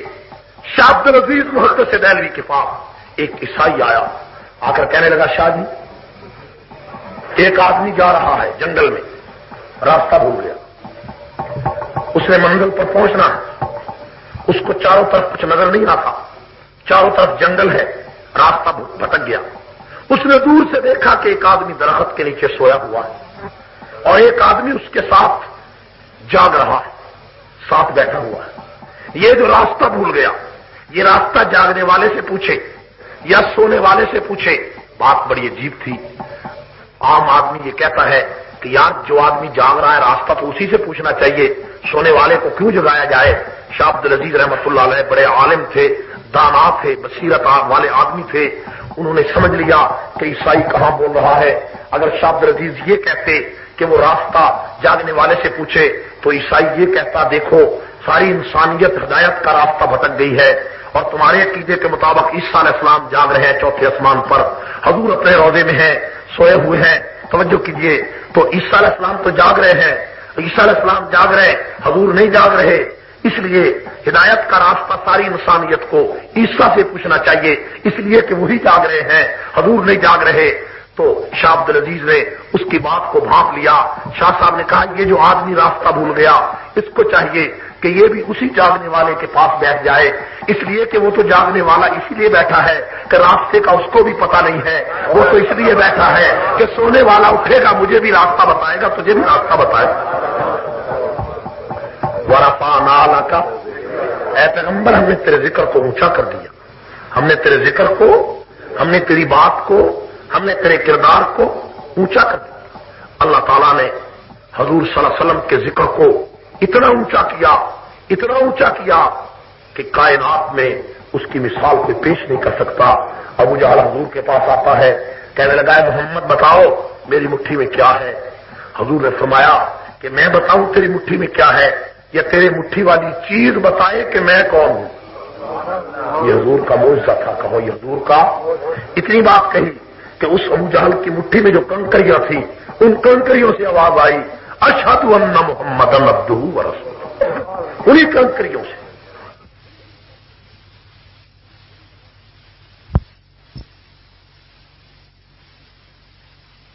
اسی نبی کا معجزہ ہے۔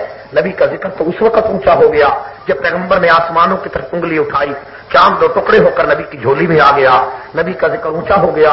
اسی وقت نبی کا ذکر اونچا ہو گیا جس وقت پیغمبر کے پاس ابو ہریرہ آئے، فرمایا یا رسول اللہ میری اماں کے لیے دعا کریں ہدایت مل جائے۔ حضور نے نبوت والے ہاتھ اٹھائے، فرمایا اللہم اہد امی ابی ہریرہ، اے اللہ ابو ہریرہ کی ماں کو ہدایت عطا فرما۔ ابو ہریرہ دعا کرا کے گھر کی طرف بھاگے جا رہے ہیں، کسی نے راستے میں بازو پکڑ لیا، ابو ہریرہ کہاں جاتے ہو؟ فرمایا میں گھر بھاگ کر جا کر دیکھنا چاہتا ہوں کہ میں گھر پہلے پہنچتا ہوں یا محمد کی دعا پہنچتی ہے۔ حدیث میں آتا ہے کہ ابو ہریرہ گھر پہنچے، دروازہ بند تھا، تھوڑی دیر کے بعد دروازہ کھلا تو اماں غسل کر کے فارغ ہوئی ہے۔ ابو ہریرہ نے پوچھا اماں کیا کرتی تھی؟ فرمایا بیٹا تھوڑی دیر ہوئی، میرے دل میں ایمان کی روشنی اترنے لگی تو میں نے کہا میں غسل کرتی ہوں تاکہ میرا بیٹا آئے گا مجھے پیغمبر کے قدموں میں لے جا کر کلمہ پڑھا دے گا۔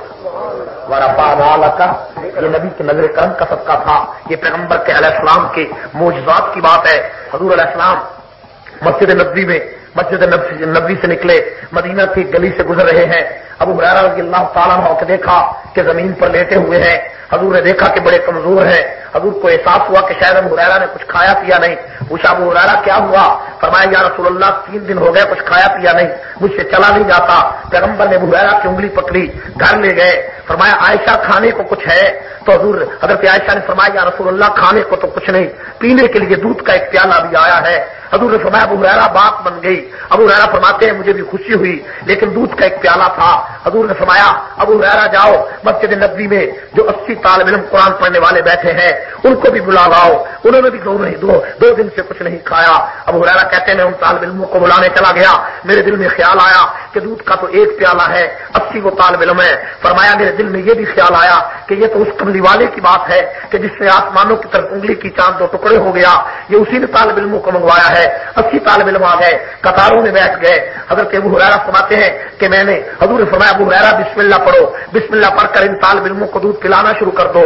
فرمایا میں نے بسم اللہ پڑھ کے دودھ پلانا شروع کر دیا، 80 طالب علموں نے پیٹ بھر کے دودھ پیا، ایک قطرہ بھی کم نہ ہوا۔ حضور نے فرمایا ابو ہریرہ اب تم پیو۔ فرمایا پھر میں نے دودھ پیا۔ حضور نے فرمایا اور پیو۔ فرمایا میں نے پھر پیا۔ حضور نے فرمایا پھر اور پیو۔ فرمایا میں نے پھر پیا، اور اس کے بعد حضور نے میرے ہاتھوں سے پیالہ پکڑ لیا اور منہ کو لگایا، پھر دودھ ختم ہوا۔ ابو ہریرہ فرماتے ہیں اگر حضور میرے ہاتھوں سے نہ پکڑتے تو دودھ کا پیالہ کبھی ختم نہ ہوتا۔ ورفعنا لک، یہ میرے نبی کی شان ہے. کہو یہ میرے نبی کی، میرے پیغمبر کی عظمت کو دیکھو. دنیا میں معجزات اور بھی بڑے آئے. موسیٰ علیہ السلام نے لاٹھی ماری، پانی کا چشمہ پتھر سے نکل آیا. پتھر سے پانی کا چشمہ نکلتا رہتا ہے. پانی کا چشمہ پتھر سے نکلتا ہے. پانی کا چشمہ زمین سے نکلتا ہے. پانی کا چشمہ پہاڑوں کے اوپر سے نکلتا ہے. یہ تو عقل میں بات آتی ہے. لیکن میرے کملی والے کو دیکھو، حدیبیہ کے صلح کے موقع پر 300 صحابہ موجود، 1400 صحابہ موجود ہیں، پانی موجود نہیں ہے. حضور نے فرمایا پانی ہے. صحابہ نے کیا پانی کوئی نہیں. حضور نے فرمایا کچھ بھی، تھوڑا سا پانی نہیں. ایک صحابی نے کہا کہ پیالے میں پانی ہے. حضور نے فرمایا پیالے والا پانی لاؤ. پیالہ پیغمبر کے سامنے پیش کیا گیا. حضور نے نبوت والے ہاتھ اس پیالے میں ڈالے تو پیغمبر کی انگلیوں سے پانی کے چشمے جاری ہو گئے. فرمایا ورفعنا لک ذکرک، اے پیغمبر ہم نے تیرے ذکر کو اتنا اونچا کر دیا کہ تیری انگلیوں سے پانی کے چشمے جاری ہو گئے. یہ نبی کا معجزہ تھا. کہو یہ نبی کا. پیغمبر کے معجزات کا کوئی انکار نہیں کر سکتا. معجزات رسول میں براہ راست اللہ کی مرضی کا دخل ہوتا ہے. جس طرح کرامات میں اولیاء اللہ کا دخل نہیں ہوتا بلکہ اللہ کی مرضی کا دخل ہوتا ہے. خدا جو کچھ کرنا چاہتا ہے وہی ہوتا ہے. کوئی بات سمجھ میں آ رہی؟ قرآن نے کہا ورفعنا لک، اے پیغمبر ہم نے تیرے ذکر کو اونچا کر دیا. آج کتنا افسوس ہے، آج کتنا دکھ ہے اس قوم پر، جہالت و روایت میں جو تباہی کے گرداب میں ڈوب گئی کہ نبی کا جنازہ جس دن مدینہ کی گلیوں میں اٹھا، جس دن پیغمبر دنیا سے رخصت ہوئے، اس دن پاکستان میں خوشی منائی جا رہی. خوشی ہو رہی ہے کہ 12 ربیع الاول، اور آپ میں سے بھی بہت سارے لوگ اس خوشی میں شریک ہوتے. معاف کیجیے میری بات پر آپ کو اگر تکلیف ہو تو مجھے اس کی پرواہ نہیں، اس لیے کہ سچی بات کہنا ہر معالم کا فرض ہے. ٹھیک ہے؟ اس اجتماع میں کئی آدمی جو 12 ربیع الاول کو خوشی کرتے. سوال یہ ہے کہ 12 ربیع الاول تو پیغمبر کی وفات کا دن ہے، میں نے پہلے بھی عرض کیا.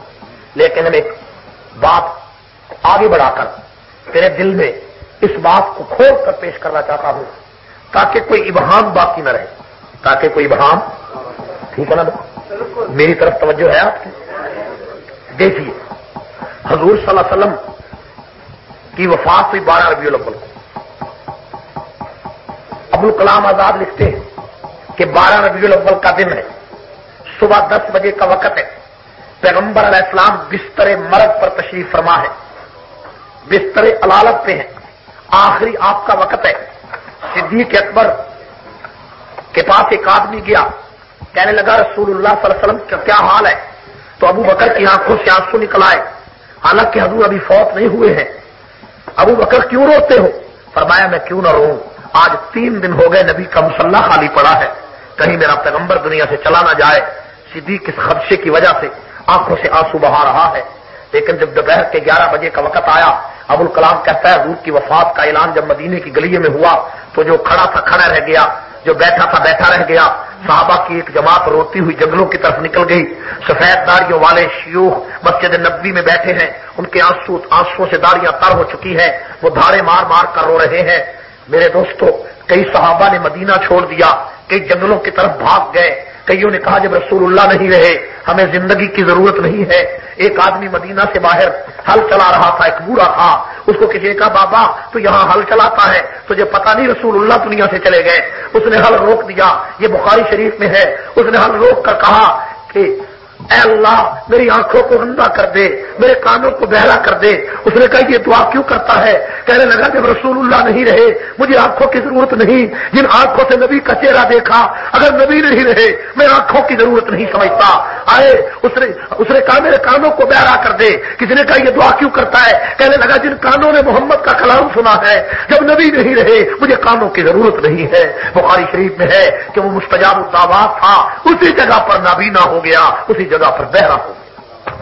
یہ نبی کی وفات کا صدمہ صحابہ پر آیا تھا. حضرت عائشہ حضور کے سرانے بیٹھ کر بیٹھی ہے، رو رہی ہے. حضرت فاطمہ کی آنکھوں سے آنسو جاری ہے. فاطمہ زہرا سے پوچھا فاطمہ کیوں روتی ہے؟ فرمایا سبت علیہ مصائب لو انہا سبت علی الایام سر لیالیا. میرے باپ کی وفات سے مجھ پر مصیبت کے اتنے پہاڑ آئے، اگر وہ پہاڑ دنوں پر آتے تو دن بھی رات بن جاتے. آئے فاطمہ رو رہی ہے. حضرت حسن حسین کو دیکھا، حسن حسین نبی کے سرانے کھڑے ہیں، آنکھوں سے آنسو جاری ہے. علی المرتضیٰ تشریف لائے، نبی کے چہرے سے کپڑا ہٹایا، فرمایا کملی والے رونے سے منع نہ کیا ہوتا، آج آنکھوں کے آنسو سے آپ کو غسل دے دیتا. صدیق اکبر آئے، صدیق نے نبی کے چہرے سے کپڑا ہٹایا اور فرمایا کملی والے تیرا دنیا میں آنا بھی پاک تھا، تیرا جانا بھی پاک ہے. یہ صدیق کا صدمہ ہے. کس کا صدمہ؟ سارے صحابہ پریشان ہیں، مدینے میں کوہرام مچا ہوا ہے. 12 ربیع الاول کا دن ہے. وہ بلال حبشی کو دیکھو جس نے پیغمبر کی زندگی میں 7 سال مدینے میں اذان دی ہے. حضور کی وفات کے بعد اس نے مدینہ چھوڑ دیا تھا اور ملک شام جا کر آباد ہو گیا تھا. کئی سالوں کے بعد بابا بلال مدینے واپس آیا تو لوگوں نے کہا بابا جی حضور کے زمانے والی اذان سناؤ. بابا کہتا میں اذان نہیں کہتا. حضرت حسین نے فرمایا بابا جی اذان سناؤ. حضرت بلال نے جب اذان شروع کی تو آئے ہر گھر سے عورتیں باہر نکل آئیں، آئے لوگ نکل آئے، نبی کا زمانہ آ گیا. بلال حبشی نے جب اشہد ان محمد رسول اللہ کہا تو بلال کی چیخیں نکل گئی. بلال بے ہوش ہو کر زمین پر گر پڑا. لوگوں نے منہ میں پانی ڈالا. بابا جی تجھے کیا ہوا؟ فرمایا مجھے رسول اللہ کے دور یاد آیا ہے کہ میں 12 سال پہلے اذان کہتا تھا، اشہد ان محمد رسول اللہ پر پہنچتا تھا، میرا محبوب سامنے ہوتا تھا. آج میں نے چاروں طرف دیکھا مجھے محبوب نظر نہیں آیا.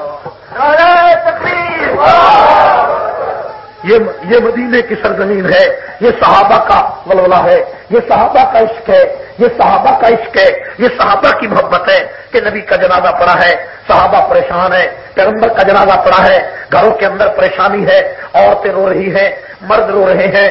اور میرے دوستو ان صحابہ کو دیکھو کہ جنہوں نے پیغمبر کی وفات کی خبر سن کر شہر چھوڑ دیا، علاقہ چھوڑ دیا، جنگلوں میں جا کر آباد ہو گئے. 12 ربیع الاول کا دن تھا. میرے دوستو مجھے بتاؤ پیغمبر کی وفات کا دن ہے اور پیغمبر کی وفات کے دن 12 ربیع الاول کے دن صدیق اکبر کا طرز عمل کیا تھا، عمر کا طرز کیا تھا، عثمان نے کیا کیا تھا، علی المرتضیٰ نے اس دن کیا کیا تھا؟ وہ تو پریشان تھے. مجھے بتاؤ 12 ربیع الاول کا دن تھا. اگر میں تیری بات مانوں کہ یہی 12 ربیع الاول نبی کی ولادت کا دن تھا، یہی وفات کا دن تھا، تو چلو پیغمبر علیہ السلام کے 23 سالہ دور نبوت میں حضور نے ایک ایک مسئلہ امت کو بتایا، ایک ایک مسئلہ بتایا، بلکہ یہ بھی بتایا استنجا اس طرح کرو، وضو اس طرح کرو، پانی اس طرح پیو. جس پیغمبر نے بیت الخلاء میں داخل ہونے کا بھی طریقہ بتا دیا. اگر ولادت پر جلوس نکالنا، جھنڈیاں لگانا، بتیاں سلگانا یہ اسلام کا حصہ ہوتا تو وہ پیغمبر جو استنجے کا بھی طریقہ بتا کر چلا گیا اس نے یہ کام کیوں نہیں بتایا کہ جی 12 کو میری ولادت ہے، او ابو بکر تم جلوس کیوں نہیں نکالتے، او عمر تو جھنڈیاں کیوں نہیں لگاتے، او عثمان تو جھنڈیاں کیوں نہیں لگاتا، اور مجھے بتا. اور اس کو ویسے کرنی کو دیکھو جس نے اپنے دندان سارے دانت شہید کرا دیے. کسی نے کہا دندان کیوں شہید کرائے؟ فرمایا نبی کا دانت اوٹ کے پہاڑوں پر ٹوٹ گیا تھا تو میں نے ایک دانت توڑا، شاید یہ دانت ٹوٹا ہو، پھر سارے توڑ دیے. اس ویسے کرنی کو دیکھو اور اس نے جلوس نکالا ہے تو چلو اس کی مثال پیش کرو. اس نے جھڑیاں لگائی ہے اس کی مثال پیش کر. اس نے کوئی ایسی بات کی ہے، اس نے بتیاں سلگائی ہے، اس کی بات پیش کر. نبی کا جنازہ پڑا ہے. جب پیغمبر کا جنازہ مدینے کی گلیوں میں پڑا تھا صحابہ کا طرز عمل کیا تھا؟ وہی 12 ربیع الاول آج تیرے پاس میاں والی میں 1400 سال کے بعد آتا ہے، پاکستان کے ایک شہر میں آتا ہے. تو 12 ربیع الاول کے دن صحابہ تو رو رہے تھے اور اسی 12 ربیع الاول کے دن تو خوشی کر رہا ہے، تو اچھل رہا ہے، تو کود رہا ہے، تو جھنڈیاں لگا رہا ہے، تو بتیاں سلگا رہا ہے. فیصلہ تو نے کرنا ہے کہ جو رو رہا تھا وہ عاشق تھا یا جو ہنس رہا تھا وہ عاشق تھا. اگر تو عاشق ہے تو وہ دشمن تھا، اگر تو دشمن ہے تو وہ عاشق تھا. فیصلہ کر. یہ نہیں ہو سکتا کہ ایک روئے وہ بھی عاشق ہو، ایک کودے وہ بھی عاشق ہو.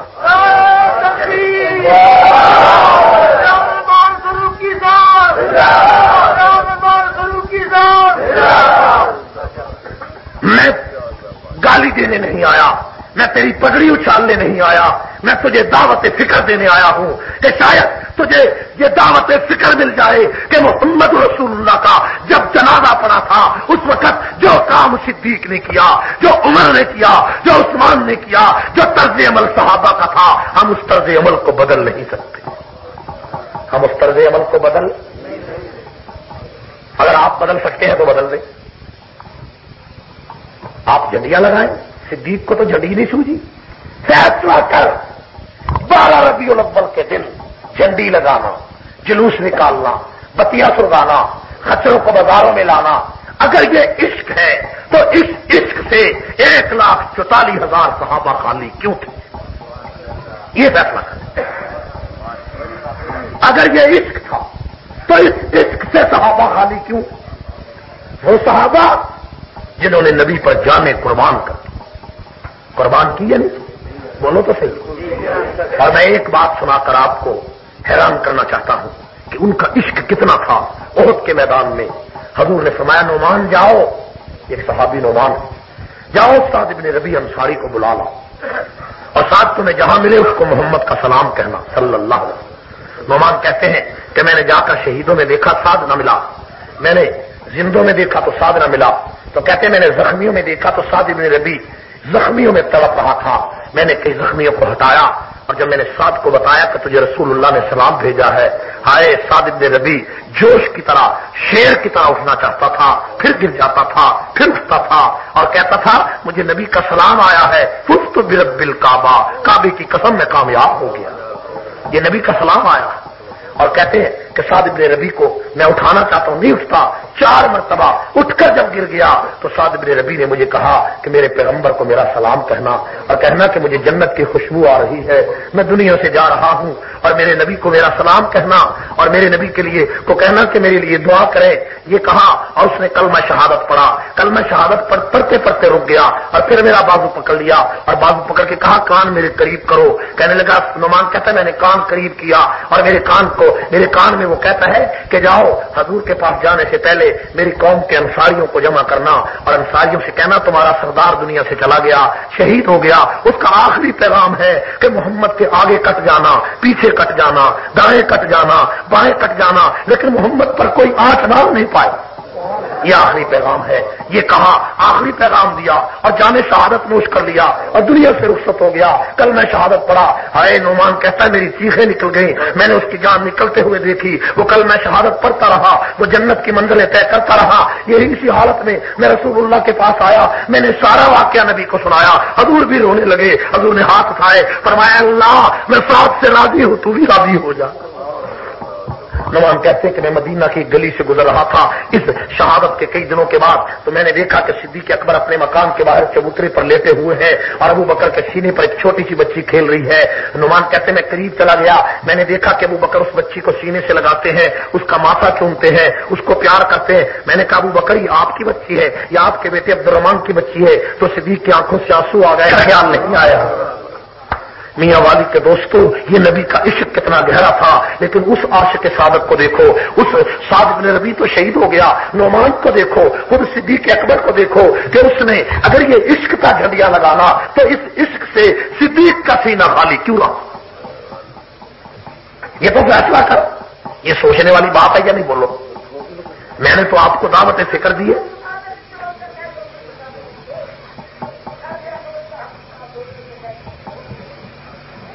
کوئی بات میری آپ کو سمجھ میں آ رہی؟ یہ دعوت فکر ہے یا نہیں؟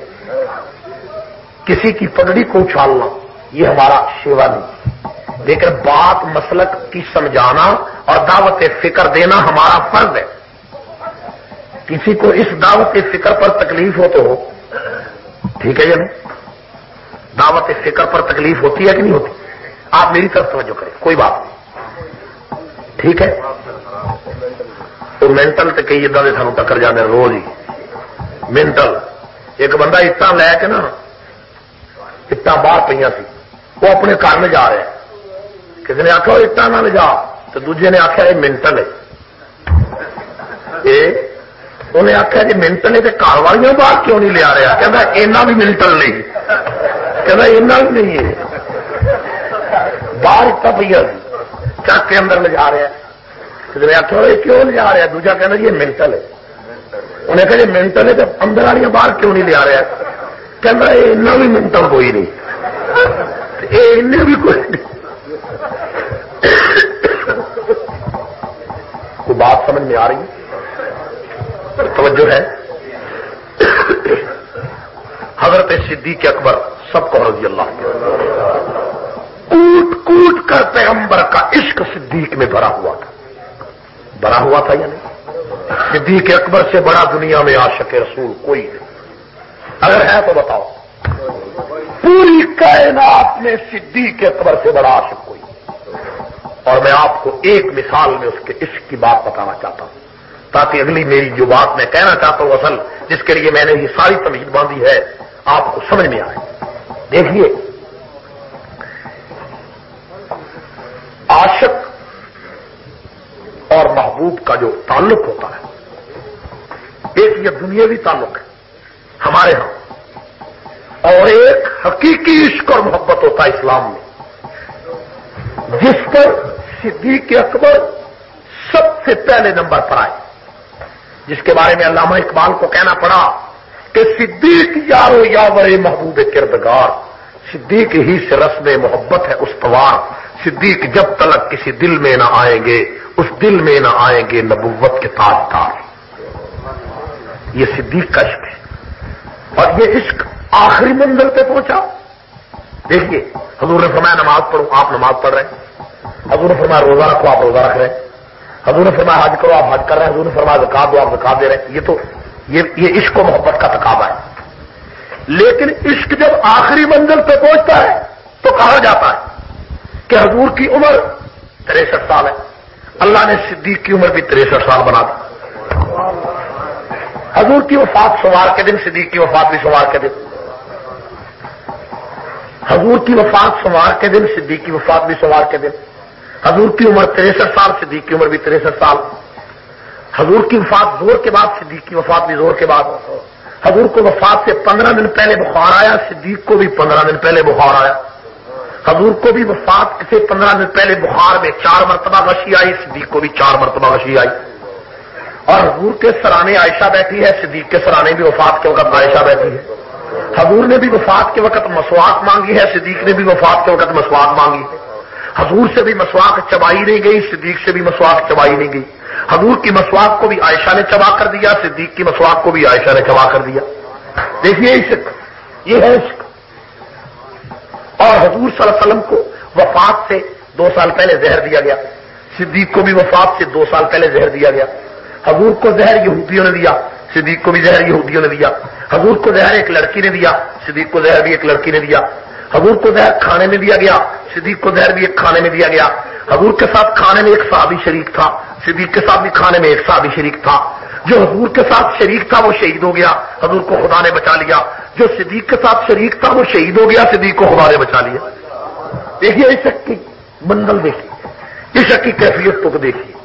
حضور کی وفات مدینے میں ہوئی، صدیق کی وفات بھی مدینے میں ہوئی، اور حضور کی وفات مدینے میں، صدیق کی وفات بھی مدینے میں، حضور کے 2 داماد عشرہ مبشرہ میں، حضور کے 2 داماد عشرہ، اور صدیق کے بھی 2 داماد عشرہ مبشرہ میں، حضور کی بیٹی فاطمہ نے چکی پیسی، صدیق کی بیٹی اسما نے بھی چکی پیسی، حضور کی بیٹی زینب کو دھکا دیا گیا، صدیق کی بیٹی اسما کو بھی دھکا دیا گیا۔ عشق کو دیکھیے، عشق کس منزل تک پہنچتا ہے۔ حضور کے نواسے حضرت حسین شہید کیے گئے، صدیق کے نواسے عبداللہ بن زبیر بھی شہید کیے گئے، حضور کے نواسے کا سر کاٹا گیا، صدیق کے نواسے کا سر کاٹا گیا، حضور کے نواسے کو خلافت کے مسئلے پہ شہید کیا گیا، صدیق کے نواسے کو خلافت کے مسئلے پہ شہید کیا گیا۔ اور تو اور حضور کی وفات مدینے میں ہوئی، صدیق کی وفات مدینے میں ہوئی، حضور کی وفات کے بعد جس چارپائی پہ حضور کا جنازہ آیا اسی چارپائی پہ صدیق کا جنازہ آیا، جو چادر حضور کے چہرے پہ آئی وہی چادر صدیق کے چہرے پہ آئی، جس حجرے میں حضور کی قبر بنی اسی حجرے میں صدیق کی قبر بنی۔ یہ عاشق ہے، کہو یہ۔ لیکن اس عاشق کو دیکھو کہ حضور کا جنازہ پڑا ہے، یہ عاشق رو رہا ہے، یہ عاشق۔ لیکن صحابہ کا معاملہ ہے، کہتا من کان یعبد محمدا فإن محمدا قد مات ومن کان یعبد اللہ فإن اللہ حی لا یموت۔ پیغمبر صدیق اکبر نے فرمایا کہ جو عبادت محمد کی کرتا تھا وہ سمجھے میرا خدا فوت ہو گیا، اور جو عبادت خدا کی کرتا تھا وہ سمجھے خدا پہلے بھی زندہ تھا، خدا آج بھی زندہ ہے۔ یہ صدیق کا ایمان تھا۔ میں کہنا یہ چاہتا ہوں کہ اتنا بڑا عاشق رسول حضور کی وفات کے بعد 2 سال تک زندہ رہا۔ چلو پیغمبر کا جنازہ پڑا تھا، جنازے کی موجودگی میں نہ جلوس نکل سکتا تھا، نہ بتیاں سلگائی جا سکتی تھی، نہ خچر آ سکتے تھے، نہ جھڑیاں لگائی جا سکتی تھی۔ حضور دنیا سے چلے گئے، جنازہ اور آپ کی تدفین عمل میں آئی، بات ختم ہو گئی۔ صدیق اکبر خلیفہ بن گئے۔ جب ابو بکر خلیفہ بنے، خلیفہ بننے کے بعد جب پہلا 12 ربیع الاول آیا، اس 12 ربیع الاول کے دن صدیق نے کیا کیا؟ اگر یہ جھڑیاں لگائی تو بتا، بتیاں سلگائی تو بتا، جلوس نکالا تو بتا، کیا بتا؟ اگر یہ عشق رسول تھا، اگر یہ محبت رسول تھی، کیا مدینہ کی گلیوں میں جھڑیاں صدیق نہیں لگا سکتا تھا؟ کیا بتیاں نہیں سلگا سکتا تھا؟ کیا خچر نہیں لا سکتا تھا؟ کیا قیادت صدیق نہیں کر سکتا تھا؟ پہلا ربیع الاول 12 آیا، صدیق نے یہ کام نہیں کیا۔ پھر دوسرا 12 ربیع الاول آیا، یہ کام صدیق نے نہیں کیا۔ اور اس کے بعد 10 مرتبہ 12 ربیع الاول فاروق اعظم کے زمانے میں آیا، 12 مرتبہ 12 ربیع الاول عثمان غنی کے زمانے میں آیا، 5 مرتبہ 12 ربیع الاول حضرت علی کے زمانے میں آیا، 1 مرتبہ 12 ربیع الاول حضرت حسن کے زمانے میں آیا، 19 مرتبہ 12 ربیع الاول امیر معاویہ کے زمانے میں آیا۔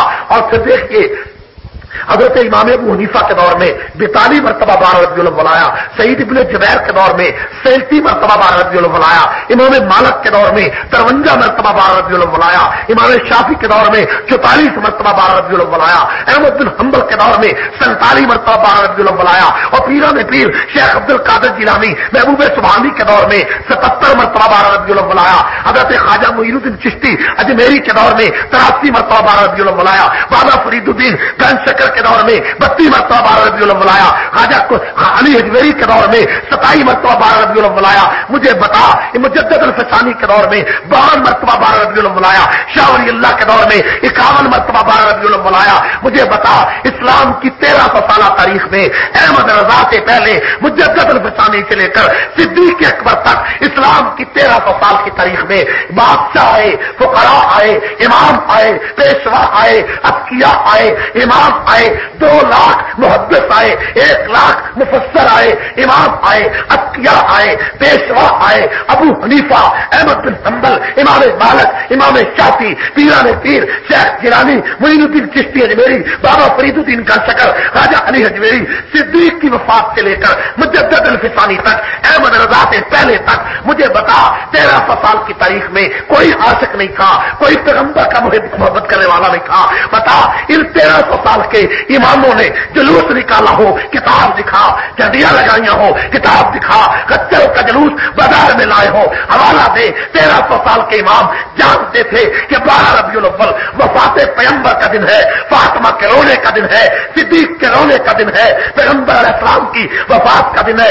اس لیے انہوں نے خوشیاں نہیں منائی، انہوں نے جلوس نہیں نکالا، انہوں نے پتیاں نہیں سلگائی۔ 1300 سال کا امام تو 12 ربیع الاول کو نبی کی وفات کا دن سمجھ کر خوشی نہیں کرتا، تو خوشی کرتا ہے۔ بتا کیا 1300 سال کے سارے لوگ نبی کے دشمن تھے یا تو نبی کا دشمن ہے؟ یہ فیصلہ کر۔ میں دعوت دیتا ہوں، میں فکر کی دعوت دیتا ہوں، میں تیرا گریبان کو جوڑتا ہوں، میں تجھے سوچ میں مبتلا کرنے آیا ہوں، میں تجھے ہلانا چاہتا ہوں، میں تجھے جھنجھوڑنا چاہتا ہوں۔ جا غور کر 1300 سال کے امام سچے تھے یا تو سچا ہے؟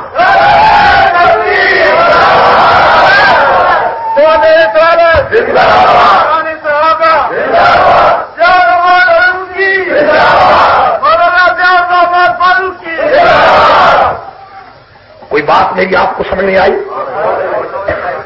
یہ دعوت فکر ہے یا نہیں؟ ہم تو کسی سے لڑنا نہیں چاہتے، ہم تو محبت کی بات کرتے ہیں، لیکن میرا بھائی کام تو وہ کر جو عقل میں آئے۔ اگر یہ عشق ہے تو یہ عشق ابو بکر عمر میں کیوں نہیں تھا؟ بس یہ ایک سوال ہے، ٹھیک ہے؟ کیا اس کے جواب میں پتہ کیا کہتے ہیں؟ جو اس کے جواب میں کہتے ہیں وہ کہتے ہیں کہ ابو بکر عمر کے دور میں یہ ٹیوب لائٹ نہیں تھی، تو بلے میں قربان جاوا تھوڑیاں دلیلاں پہ۔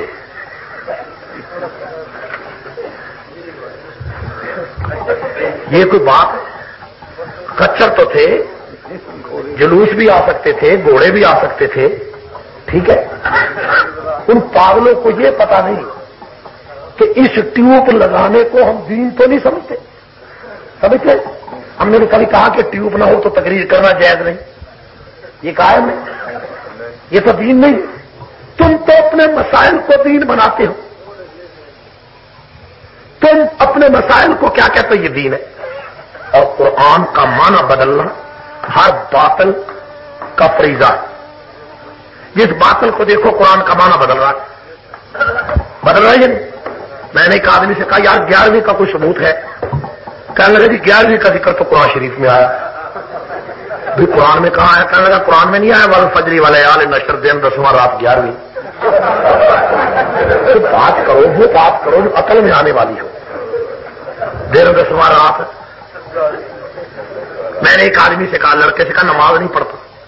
کہنے لگا میں پڑھتا ہوں. کہاں پڑھتا ہے؟ جی گھر میں پڑھتا ہوں. میں نے کہا مسجد میں جماعت سے آ کر پڑھا کر. کہنے لگا قرآن میں آیا ہے کہ اکیلے پڑھ لیا کر. میں نے کہا قرآن میں کہا؟ کہنے لگا قرآن میں نہیں آیا ان الصلاۃ تنہا. نماز کلے نہیں پڑھ لے. حالانکہ تنہا بھی کا لفظ ہے. تنہا کا معنی روکنا. نماز برائی سے روکتی ہے تنہا یا نہ. ٹھیک ہے تو کہتے ہیں ان الصلاۃ معنی بدل گیا. میں نے کہا والفجر واللیال عشر دن 10واں رات 11ویں یہ تو کوئی دلیل نہیں. اصل بات یہ ہے کہ ایک لفظ ہے فارسی کا پنجابی میں مشہور ہے. آدمی جب پریشان ہوتا ہے نا کہتا ہے ششو پانچ میں پڑ گیا. ششو پانچ میں شش کہتے ہیں 6 کو 5 کہتے ہیں 5 کو 6 اور 5 11. تو جب عام آدمی پریشان ہوتا ہے تو ششو پانچ میں پڑ جاتا ہے. جب مولوی پریشان ہوتا ہے تو 11ویں میں پڑ جاتا ہے. اس لیے آج کے بعد جو 11ویں کی بات کرے تم کہا کرو یہ ششو پانچ میں پڑ چکا ہے. کس میں پڑ چکا ہے؟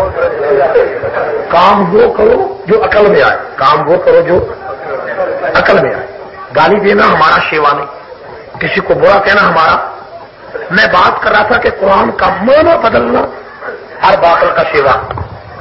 ہر باطل قرآن کا معنی بدلے گا. دیکھو عطا اللہ شاہ بخاری صاحب کو رحمۃ اللہ علیہ جسٹس منیر کی عدالت میں لاہور میں عطا اللہ شاہ بخاری رحمۃ اللہ علیہ موجود ہے. جسٹس منیر نے مرزا بشیر الدین سے کہا کہ تیرے باپ غلام احمد قادیانی کے نبی بننے کی کیا دلیل ہے؟ تو وہ کہنے لگا میرے باپ کا نام قرآن میں آیا ہے. میرے باپ کا نام. عطا اللہ شاہ بخاری موجود تھے تو اس نے کہا تیرے باپ کا نام کہاں ہے؟ کہنے لگا قرآن میں نہیں آیا مبشرا برسول یاتی من بعد اسمہ احمد. اس احمد سے مراد میرا باپ غلام احمد ہے. عطا اللہ شاہ بخاری کھڑے ہو گئے. کہنے لگے وہ تیرے پیو کا نام کتنے آیا؟ تیرے پیو کا نام تو سی گاما کانا. گاما اس کا نام غلام احمد تھا نا. یہ تو احمد ہے. تیرے پیو لوکی کہتے سی گاما کانا. تو یہ تو احمد ہے. تو وہ مرزا بشیر آگے سے کہتا ہے کہ میرے باپ کا اصل نام احمد تھا. اصل نام غلام ایسے ہی تھا. غلام ایویں سی. اصل نام کیا تھا؟ احمد. بعد میں عطا اللہ شاہ بخاری کے بیان دینے کی باری تھی تو جج نے کہا شاہ جی آپ کا اصل نام کیا ہے؟ شاہ جی نے کہا میرا اصل نام ہے اللہ. میں کہا آپ کا نام تو عطا اللہ ہے. کہنے لگے عطا ایسے ہی ہے. میرا نام ہے اللہ اور اللہ نبیوں کو بھیجتا ہے. میں نے اس مردود کو نہیں بھیجا. تو قرآن کا معنی بدلنا جن بے ایمانوں کی عادت ہوتی ہے ان کو ملنے والے بھی ایسے ملتے. اور وہ عطا اللہ شاہ بخاری رحمت اللہ علیہ 9.5 سال جس کو انگریز نے جیل کی سزا دی. 3 دفعہ زہر دیا گیا. 3 دفعہ پھانسی کا حکم ہوا. وہ عطا اللہ شاہ بخاری جس کو کلکتہ کے نوجوان جس کی ضمانت کرانے گئے تو عطا اللہ شاہ نے جیل کی سلاخوں سے کہا تھا یہ قفس ہی مجھ کو عزیز ہے کچھ جی تو لوں گا قرار سے. یہ قفس ہی مجھ کو عزیز ہے کچھ جی تو لوں گا قرار سے. مجھے اب چمن میں نہ لے چلو میں ڈرا ہوا ہوں بہار سے. جو چمن سے گزرے تو اے صبا تو کہنا یہ بلبل زار سے. خزاں کے دن بھی قریب ہے نہ لگانا دل کو بہار سے. یہ عطا اللہ شاہ بخاری ہے. اور عطا اللہ شاہ بخاری اٹک کی جیل میں تہجد کا وقت ہے. 1 من گندم روزانہ پیستے ہیں. جس کو ظفر علی خان نے کہا یہ کہہ کر حق جتا دوں گا محمد کی شفاعت پر کہ تیری خاطر چکی ہم نے جیل میں پیسی. عطا اللہ شاہ کی کرامتیں بہت زیادہ ہے. گورا تہجد کے وقت جیل میں داخل ہوا کہ اتنا بڑا خطیب کیسے چکی چلاتا ہوگا. وہ حیران ہوا کہ عطا اللہ شاہ بخاری اپنی بارک میں اللہ کا قرآن پڑھ رہا ہے، چکی خود بخود چلتی جا رہی ہے۔ ولی ایسے ہوتے کہ جن کی ساری زندگی نبی کی سنت نہ چھوٹے، یہ ولی ہوتا ہے۔ اور جنہوں نے خیر نہ سنتا تے کبھی عمل ہی نہ کیتا ہو، سنتا کی گل کو نہیں۔ قصور چ پچھلے دنوں ایک پیر آیا، کہنے لگا بھی ہر مرید مینوں مہینے دے 5 روپیے دیا کرے۔ ایک کوئی میرے ورگا سی، انہیں آخر جی میں تو نہیں دیندا، کہنا تیری قیامت والے دن بخشش نہیں کراؤں گا۔ وہ کہنے لگا جی میری بخشش تو تم تب روکو گے اگر تمہیں کوئی جنت میں جانے دے گا۔ دیکھو بھائی وہ بھی پورا تھا۔ 4 دنوں کے بعد کہنے لگا مرید وہی کہ جی پیر جی مجھے خواب آیا ہے، ایک شہد کا پیالہ ایک پیشاب کا پیالہ، میرا ہاتھ پیشاب کے پیالے میں نے خواب میں دیکھا اور آپ کا ہاتھ میں نے شہد کے پیالے میں دیکھا۔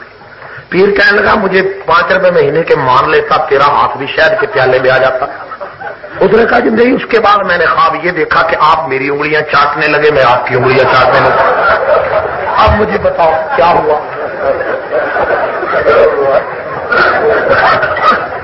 سچے ولیوں کے ہم غلام ہیں، کہو سچے ولیوں کے ولی ہوتا اللہ شاہ بخاری جیسا۔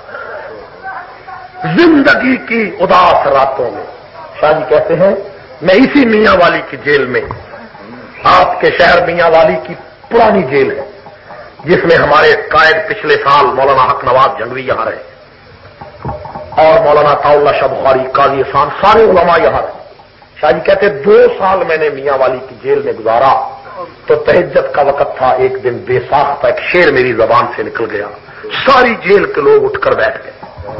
وہ شعر کیا تھا کہ زندگی کی اداس راتوں میں ایک دیا سا ٹمٹماتا ہے، زندگی کی اداس راتوں میں ایک دیا سا ٹمٹماتا ہے، اے ہوا اسے بھی گل کر دے، ڈھل چکی ہے رات اب کون آتا ہے۔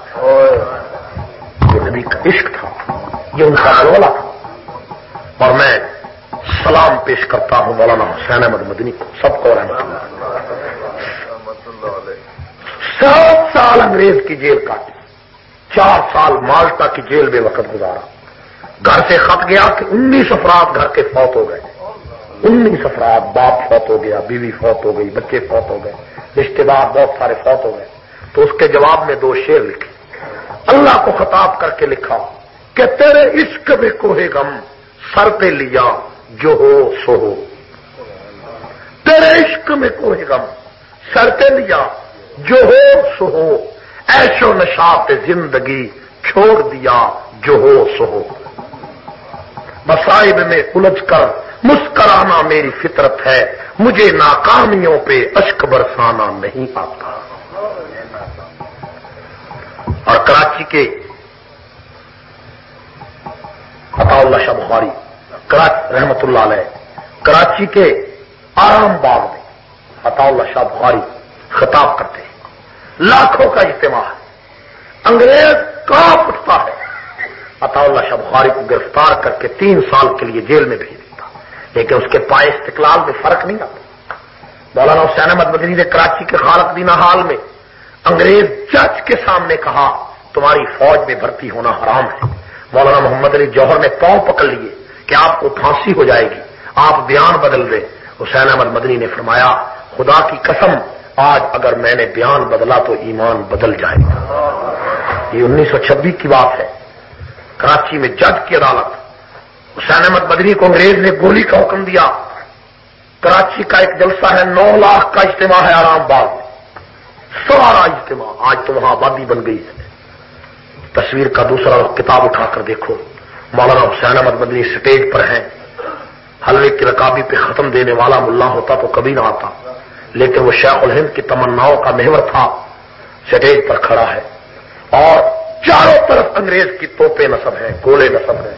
عطا اللہ شاہ مولانا حسین احمد مدنی نے انگریز کی توپوں کو بلبل سے تشبیہ دی اور گولوں کو گول سے تشبیہ دی۔ ایک شعر پڑا، مجمع میں آگ لگ گئی۔ مولانا مدنی نے فرمایا لیے پھرتی ہے بلبل چونچ میں گل، لیے پھرتی ہے بلبل چونچ میں گل، شہید ناز کی تربت کہاں ہے، اور کھلونا سمجھ کر نہ برباد کرنا، ہم بھی کسی کے بنائے ہوئے ہیں، فرنگی کی فوجوں میں حرمت کے فتوے سرے دار چڑھ کر بھی گائے ہوئے ہیں، شجر آزادی کو خود دے کے سینچا کے پھل اس کے پکنے کو آئے ہوئے۔ یہ مولانا حسین احمد مدنی 14 سال پیغمبر کے روضے پر بیٹھ کر نبی کی حدیث پڑھائی۔ یہ عشق رسول تھا، یہ محبت رسول تھی۔ مدینہ منورہ کی پوری زندگی میں پاؤں میں جوتا نہیں پہنا۔ جس نے مدینہ کی سرزمین میں 14 سال تک جوتا نہ پہنا ہو، اہل بدعت کہتے ہیں یہ گستاخ رسول تھے۔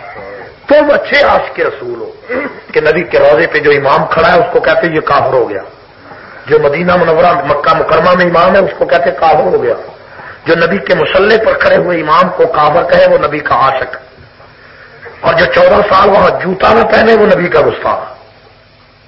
بڑا آپ کا پیمانہ ہے۔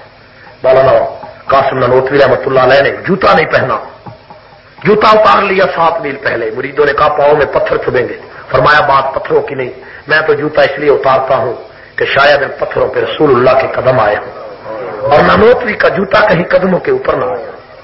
یہ نبی کا عشق تھا۔ یہاں بھی پیر ہیں، وہ بھی پیر تھے، ہم تو پیر ان کو مانتے ہیں۔ حاجی امداد اللہ مہاجر مکی ہمارے پیر تھے، مولانا قاسم نانوتوی، مولانا رشید احمد گنگوہی ہمارے پیر تھے، مولانا شیخ محمود الحسن ہمارے، مولانا شیخ علی تھانوی ہمارے پیر تھے۔ پیر تو یہ ہوتے ہیں جن کی ساری زندگی میں کوئی کام نبی کی سنت کے خلاف نہ ہوا۔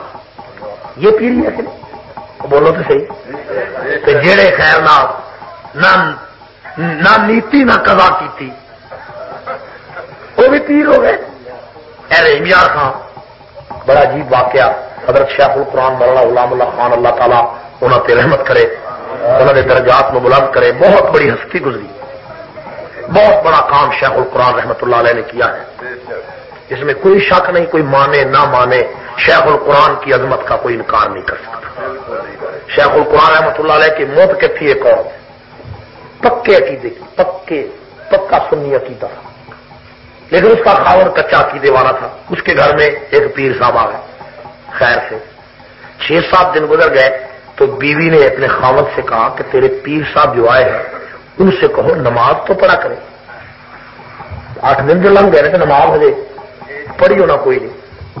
انہیں جا کے پیر صاحب نے آخیا جی نماز، انہیں آخیا میں تے نماز، تھی اتنے بیٹھے ہو میں مدینے نماز پڑھنا، تھی اتنے بیٹھے ہو مینوں مدینہ نظر آ رہا ہے میں اتنے نماز پڑھنا۔ تو بیوی نے کہا کہ اپنے پیر سے کہو کہ نماز تو پیغمبر کو بھی معاف نہیں ہوئی۔ اس نے جا کر کہا تو وہ کہنے لگا تو کہیں وہابی تو نہیں ہو گیا، یا وہابیوں کے پاس تو نہیں بیٹھنے لگا؟ تم یہاں رہتے ہو، مجھے یہاں بیٹھے مدینہ نظر آتا ہے، میں وہاں نماز پڑھتا ہوں۔ وہ جو بیوی تھی نا اس آدمی کی، وہ بڑی سمجھدار تھی۔ دوسرے دن ناشتے کا وقت آیا، سیویاں اس نے پکائی، جو خلیفہ صاحب کا ناشتہ تھا اس سیویوں کے اوپر اس نے میٹھا اور گھی ڈال دیا، اور جو پیر صاحب کا ناشتہ تھا اس سیویوں کے نیچے گھی اور میٹھا ڈال کر اوپر سیویاں ڈال۔ جب سیویاں پیر صاحب کے سامنے گئی تو پیر صاحب جلال میں آ گئے، کہنے لگے تجھے شرم نہیں آتی، تو وہاں بھی ہو چلا ہے، میرے ہم میٹھا نہیں ڈالا سیویوں میں۔ وہ بھاگا ہوا گھر گیا، بیوی سے کہنے لگا تو نے مجھے مروا دیا، میرا پیر تو بڑا پہنچا ہوا ہے، پھونک مار دے گا۔ اس نے کہا کیا ہوگا، میٹھا نہیں ڈالا۔ اس نے کہا تم چلو میں میٹھا لے کر آتی ہوں۔ اب وہ بیوی آ رہی ہے، اس نے مرچیں گھوٹنے والا ڈنڈا اٹھایا اور وہ بھی پیچھے جا کر پیر کی کمر پر ایک لگایا، کہنے لگی یہاں سے مدینہ نظر آتا ہے، سیویوں کے نیچے میٹھا نہیں نظر آتا۔ سچے ولیوں کے ہم غلام، سچے ولیوں کے ہم غلام، ولی ہو عطا اللہ شاہ بخاری جیسا رحمت اللہ علیہ، ولی ہو قاسم نانوتوی جیسا، مولانا اشرف علی تھانوی، سب کو رحمت اللہ علیہ۔ ان کو بیگم بھوپال کا خط آیا کہ میں تمہاری مرید ہونا چاہتی ہوں۔ انہوں نے کہا میری مرید ہونے کی 2 شرطیں۔ کتنی شرطیں؟ ایک شرط یہ ہے کہ ساری زندگی میری خانقاہ پر نہیں آئے گی، ساری زندگی میری خانقاہ پر، اور دوسری شرط ہے کہ ساری زندگی مجھے کوئی نذرانہ نہیں بھیجے گی۔ ایسی کوئی شرط لگاتا ہے کہ اتنے تو خیر نہ بڈھی آ جائے جی، انہوں کہتے پلا چک، جو پردہ نہ چکے کہتے جی نہ پردہ چکیا تو قیامت والے دن پچھان کدا کرنی ہے، تیری پچھان کرونی ہے اتنے۔ ہاں اللہ اکبر. بولو ایسی بات ہے یا نہیں؟ ان ولیوں کو یہ برا کیوں نہ کہیں، انہوں نے شرک اور بدعت کے کوٹ اڑا دیے، بدعات اور شرک کا جنازہ نکالا ان اکابرین نے، اور سنت و توحید کا پرچم بلند کیا. مولانا قاسم نانوتوی رحمۃ اللہ علیہ کو نواب بھوپال نے خط لکھا کہ میرے مدرسے میں آپ پڑھائیں، 2 گھنٹے روزانہ پڑھائیں، 300 روپیہ مہینہ تنخواہ ہوگی. مولانا نانوتوی نے جواب میں لکھا کہ میرا یہاں دیوبند کے مدرسے میں سارا دن میں پڑھاتا ہوں، 12 روپے میری مہینے کی تنخواہ ہے.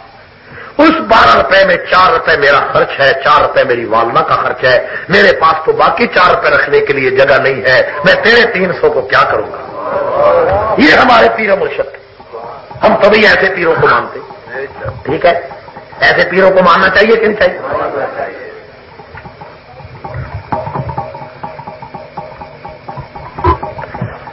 یہ کتاب آپ اس کو تحفہ سمجھے، ہے بھی تحفہ. کتاب کا نام ہے تحفہ میلاد. دیکھ رہے ہیں، یہ ابھی تازہ کتاب چھپی ہے. برطانیہ کے ایک عالم محقق کے اثر مولانا محمد اقبال رنگونی نے یہ کتاب لکھی ہے.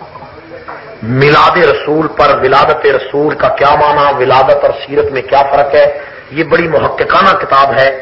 سارے دوست ایک ایک کتاب کا نسخہ یہ سامنے سٹال کتابوں کا لگا ہوا ہے، یہ کتاب خرید کر لے جائیں. مختصر سا اس کا دیا ہے 10 روپے. اور اس کے علاوہ یہ ایک سٹیکر ہم نے شائع کیا ہے، یا اللہ مدد. دیکھ رہے ہیں، مدد کس سے مانگنی چاہیے؟ اللہ کے علاوہ کوئی مدد دے سکتا ہے؟ اللہ ہی دیتا ہے نا. ایک ٹرک پر لکھا ہو یا علی مدد، جہاں جہاں وہ ٹرک جائے گا شرک پھیلاتا جائے گا کہ نہیں؟ اور اگر آپ یہ ٹرک پر لگا دیں تو جہاں جائے گا توحید کا پرچم بلند ہوتا جائے گا. اپنی بسوں پر، ویگنوں پر، مکانات پر، شوکیسوں پر، دکانوں پر یہ اسٹیکر لگا. یہ بڑا معلوماتی اور بڑا خوبصورت خلفائے راشدین کے نام بھی ہے، کلمہ طیبہ بھی ہے، یا اللہ مدد بھی ہے. اور اس کے علاوہ یہ ایک کتاب، یہ بڑی محققانہ کتاب ہے، انکشاف حق. بریلوی حضرات شاید اس مجمع میں ہوں، ان کے لیے بھی یہ معلوماتی کتاب ہوگی. آپ کے لیے تو ہے، اس لیے کہ یہ کتاب ہندوستان کے بریلویوں کے مفتی اعظم نے لکھی. کتاب کا نام ہے انکشاف حق. اس کتاب میں مفتی خلیل احمد رضوی برکاتی بدایونی نے لکھا کہ علماء دیوبند عاشقان رسول کی جماعت ہے. بریلوی مفتی، اس نے مولانا احمد رضا بریلوی کے فتاوی تکفیر سے بیزاری کا اعلان کر کے علماء دیوبند کو عاشقان رسول قرار دیا.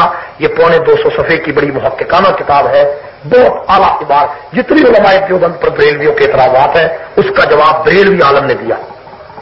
اور اس کے علاوہ شیعہ مذہب کا جو مطالعہ کرنا چاہتا ہے، یہ بدلان مذہب شیعہ اور رشتہ فاروق علی، یہ کتابیں موجود ہیں. ایک ایک سیٹ سارے دوست سامنے سے لے جائیں. یہ کوئی چنداریوں میں اکٹھا کر رہے ہیں بلکہ دین کی دعوت ہے جس کو پھیلا رہے ہیں. اور دعا کریں اللہ تعالیٰ دین پر چلنے کی توفیق دے. اللہم صلی علی سیدنا مولانا محمد و علی سیدنا مولانا وسلم. اے اللہ ہماری غلطیوں کو معاف فرما، ہماری کوتاہیوں سے درگزر فرما.